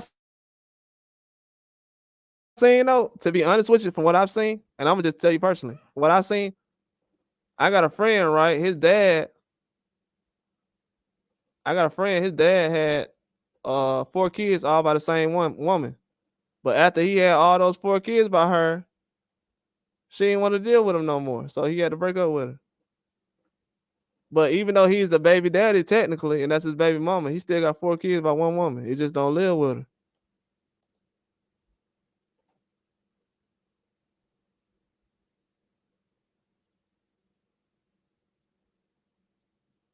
What? That is crazy. I did not know that. They find the moms on OnlyFans now? Wow.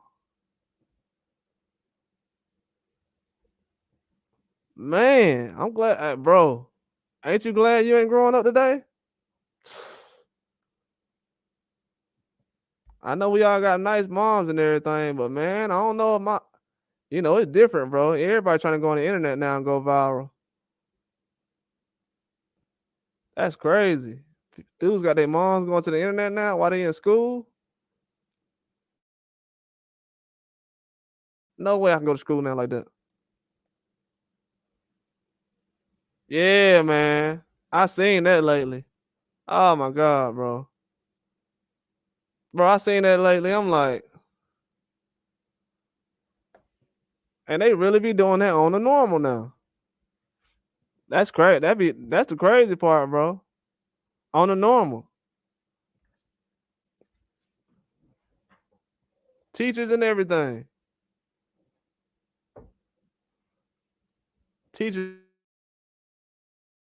and everything. I remember one time, bro, we had a teacher like that. It was like elementary, bro. I was like, what? This is insane. Yeah, that's crazy, bro. OnlyFans now and stuff like that. Everybody trying to get a check right now, though. It's not only boxers, man. They worse on OnlyFans. But yeah, I think everything gonna come together though. Yeah, I know. Ain't that crazy? You know, every generation say that, but hey, we had free TV, man. They gotta pay for TV now. In my generation, we had free TV. In y'all generation, you gotta pay for it. So yeah, we was the last good generation. They make you pay for TV now. Ain't that insane?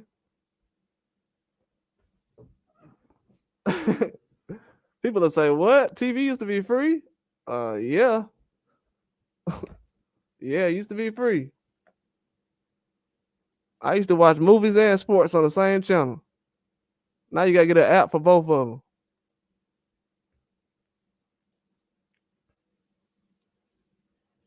Yeah, we definitely were born in the best generation for sports too, man. I mean, it's different now because they got so many rules around sports. It's only so much you can do. Even now, like in boxing, we be having all these fights in boxing, and guys be calling the fight off, and the guy didn't even get knocked down yet. He's still standing up, and the ref waves the fight off. Like, can we see the guy get knocked down first? I paid $100.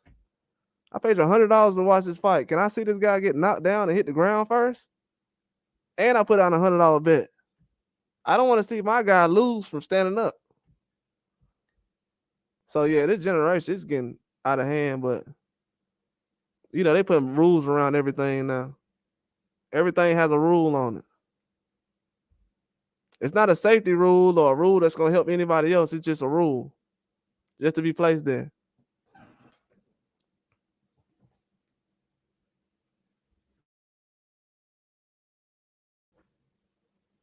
But I feel like everything will come back together though, as far as the boxing business overall. It's a lot of things being talked about right now. Oh yeah, MMA. Yeah, actually, I know some guys that went to school with John Jones. That was in wrestling. John Jones was a wrestler in high school and college. But I had some guys that actually went to school with John Jones. John Jones is a problem, man. Yeah, yeah, yeah. Yeah, I heard about yeah, as much as I don't want to admit it, yeah, he's pretty crazy. But the people that's around, the people that be around him as far as like the other MMA people, they are bad influence too. They have bad influence. But he has famous brothers, so he should have his act together. But yeah, it's definitely he definitely does some crazy stuff. Definitely does. He's always in the news. He was an interesting guy when he first came out though. I still like John Jones. He's still a beast. You know what I'm saying? When I first seen him, he was a skinny guy. Super skinny. Now he's a heavier, bigger guy. But yeah, John Jones is crazy, man. He was like one of those John Jones when he came in, he was like a David Benavidez. Like he was just coming in destroying all the older guys. I'm talking about he was just destroying everybody. That's one thing I can't respect about him. He's a dog too. John Jones does all that crap, but he stays in the gym. He stays in the gym. I'm talking about stays in the gym. All he does. He let some bad good years go by, but he stays in the gym now. Yeah, man, I'm definitely waiting for all this stuff to go on, man. I was hoping I was gonna think about doing the MMA channel, but they don't got that many big fights like they used to. Amanda Nunes just retired too. Yeah, I think it's slowly gonna happen. I think this year they trying to because you know they got so many young guys now coming in. You got so many different dudes switching companies, and a lot of these guys ain't really ranked for real. I feel like later on this year, probably in the summertime, it's gonna start to get. That's when it's gonna get real competitive because a lot of these guys, if they want to fight one time this year, year, okay. I don't know how that's gonna work out. A lot of these guys haven't even fought yet. Danny Garcia trying to fight somebody now. He's been out for a while. You can't have these older guys sitting out that long without a fight. Even Ryan Garcia is complaining about it. He's only what, 25, 26? So you can't have these older guys sitting out. It's gonna be a bad thing. That's why even with Benavidez sitting out this long.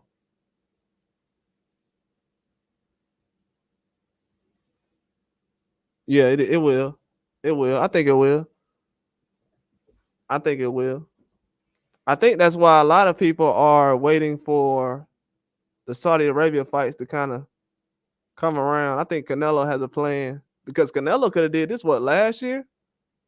He definitely does business with Eddie Hearn. He could have made that Saudi Arabia fight happen before on the PBC thing. But I know he feels like it's gonna be a lot more money probably next year. So he would know better than most people would. But I can see that happening as far as the economy and the boxing industry. I feel like all the sports, it's gonna be a lot of people moving different sports from different directions because they're trying to add they're trying to make the NFL go international and basketball. They're trying to add teams in different countries right now.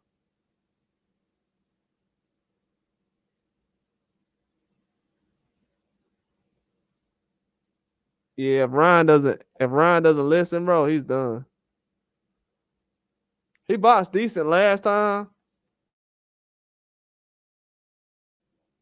I just didn't like him. Even though the defense looked bad, it worked. But I like him to do a lot more. His offense was good though. Like I said, like I told everybody else though, I don't know if that's Derrick James because of his offense or is that Eddie Reynoso. Him and Andrew Ruiz was with Eddie Reynoso for such a short period of time. I don't know if he got better. So right now I could be seeing him improving from the Eddie Reynoso thing, but he's been dealing with Derrick James.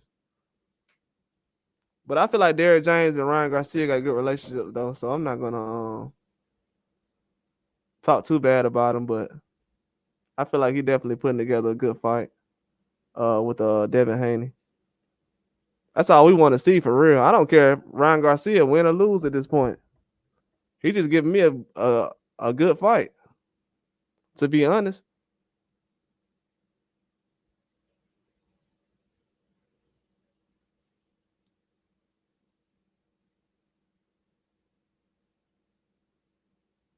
Yeah, I know. Especially with Adrian Bronner. I was like, man, because Adrian Bronner, he had got an offer from Ryan Garcia, Conor Ben, and I think he was trying to look at a fight with Devin Haney. He couldn't even make weight. So that's definitely somebody who live a certain lifestyle that need a big money fight, but he can't make the weight to get in the ring. That's another person people trying to fight at 140. Well, probably 47. I don't think he can make 40. Yeah, a lot of guys in the lower weight classes are eating though. You remember how Chocolatito was doing and uh Estrada? A lot of those guys been eating down there, putting on decent fights. That's why most of these fights this weekend gonna be smaller weight classes.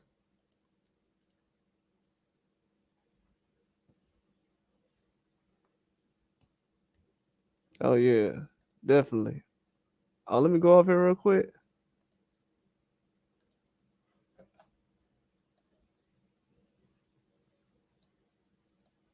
Yeah, it's gonna be some good fights coming on though these next couple of weeks. Yeah, I'm trying to see what Georgia was doing. Yeah.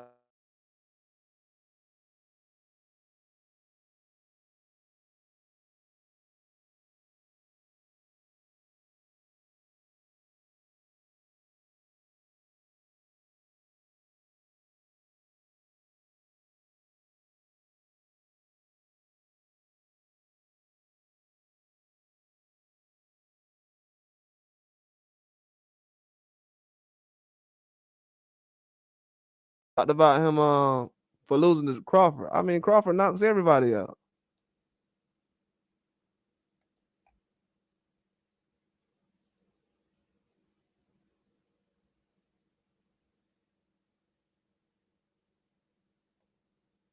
Yeah, I know.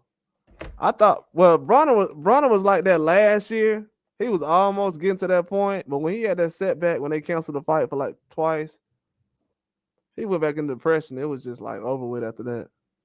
That's when I knew. I said, I can't really rock with Bronner, man. And I like Bronner, man. I really don't. Even though Bronner's not one of my favorite fighters or nothing like that, I still show him respect because he has a decent resume. He does fight anybody too. He fought Sean Porter too. Then I forgot. Sean Porter fought Bronner. Yeah, Floyd got discipline, bro. As much as that's one thing I take from Floyd. He has a lot of discipline. He has a lot of discipline, man. When I seen him running from when he went to a nightclub and then he was running from the nightclub with some Timberland boots on, I said, man, I gotta do better. I ain't doing enough. I said, I'm not doing enough. This dude just ran from a nightclub in some boots so he could get a workout in the middle of the night. I definitely need to do better. Yeah, I respect it though. Even Manny Pacquiao, when he does those heel runs, that's some intense work they be doing. Very intense work. But I feel like a lot of people are gonna appreciate guys like Sean Porter overall. That's what I'm trying to tell these fighters now. Y'all better get a resume like Sean Porter.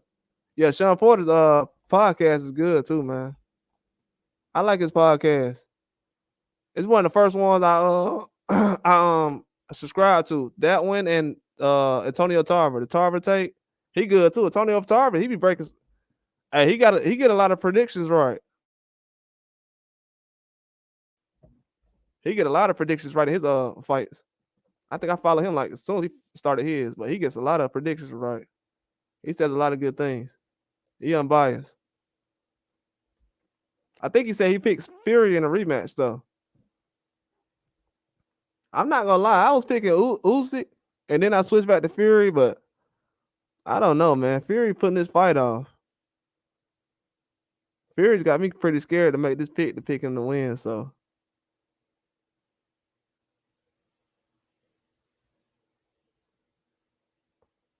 I don't know if I'll be able to hang around with him for long, but I'll try to figure it out eventually.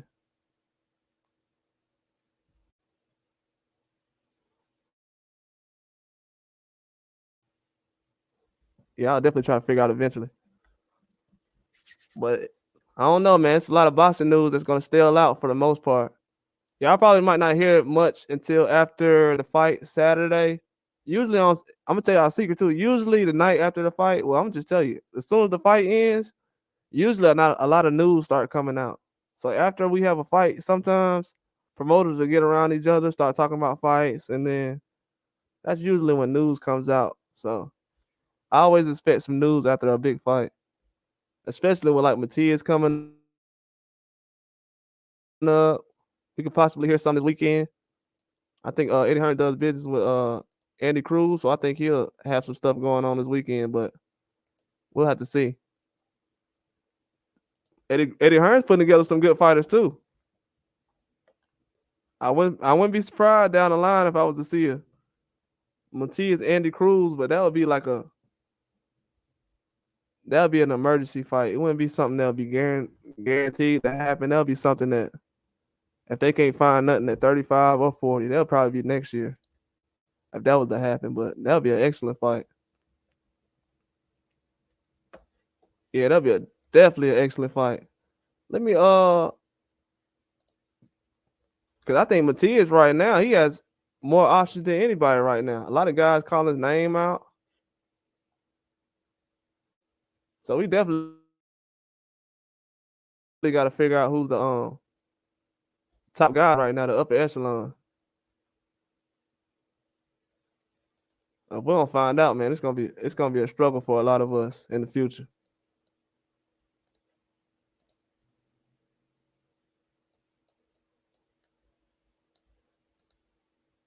Yeah, it's definitely gonna be a struggle. But I see some good things happening though for us.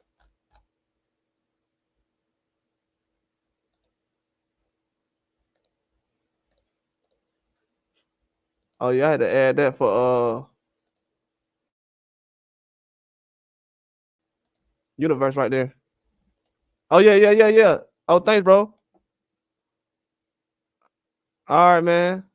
Are you from Switzerland? Oh yeah, no doubt, bro. Get you some sleep, man. I'm gonna holler at you later on. All right. Peace out, bro.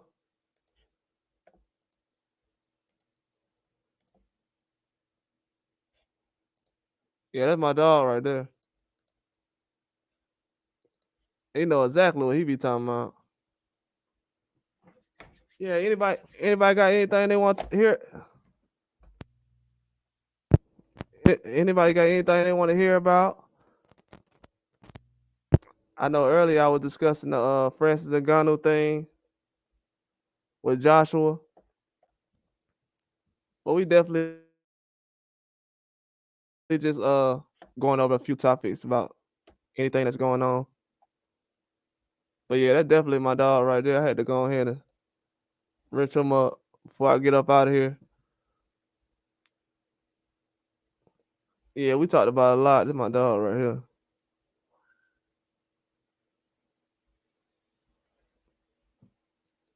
Yeah, man, I just went over a lot of things as far as Ngannou, uh, just a lot of stuff over this live.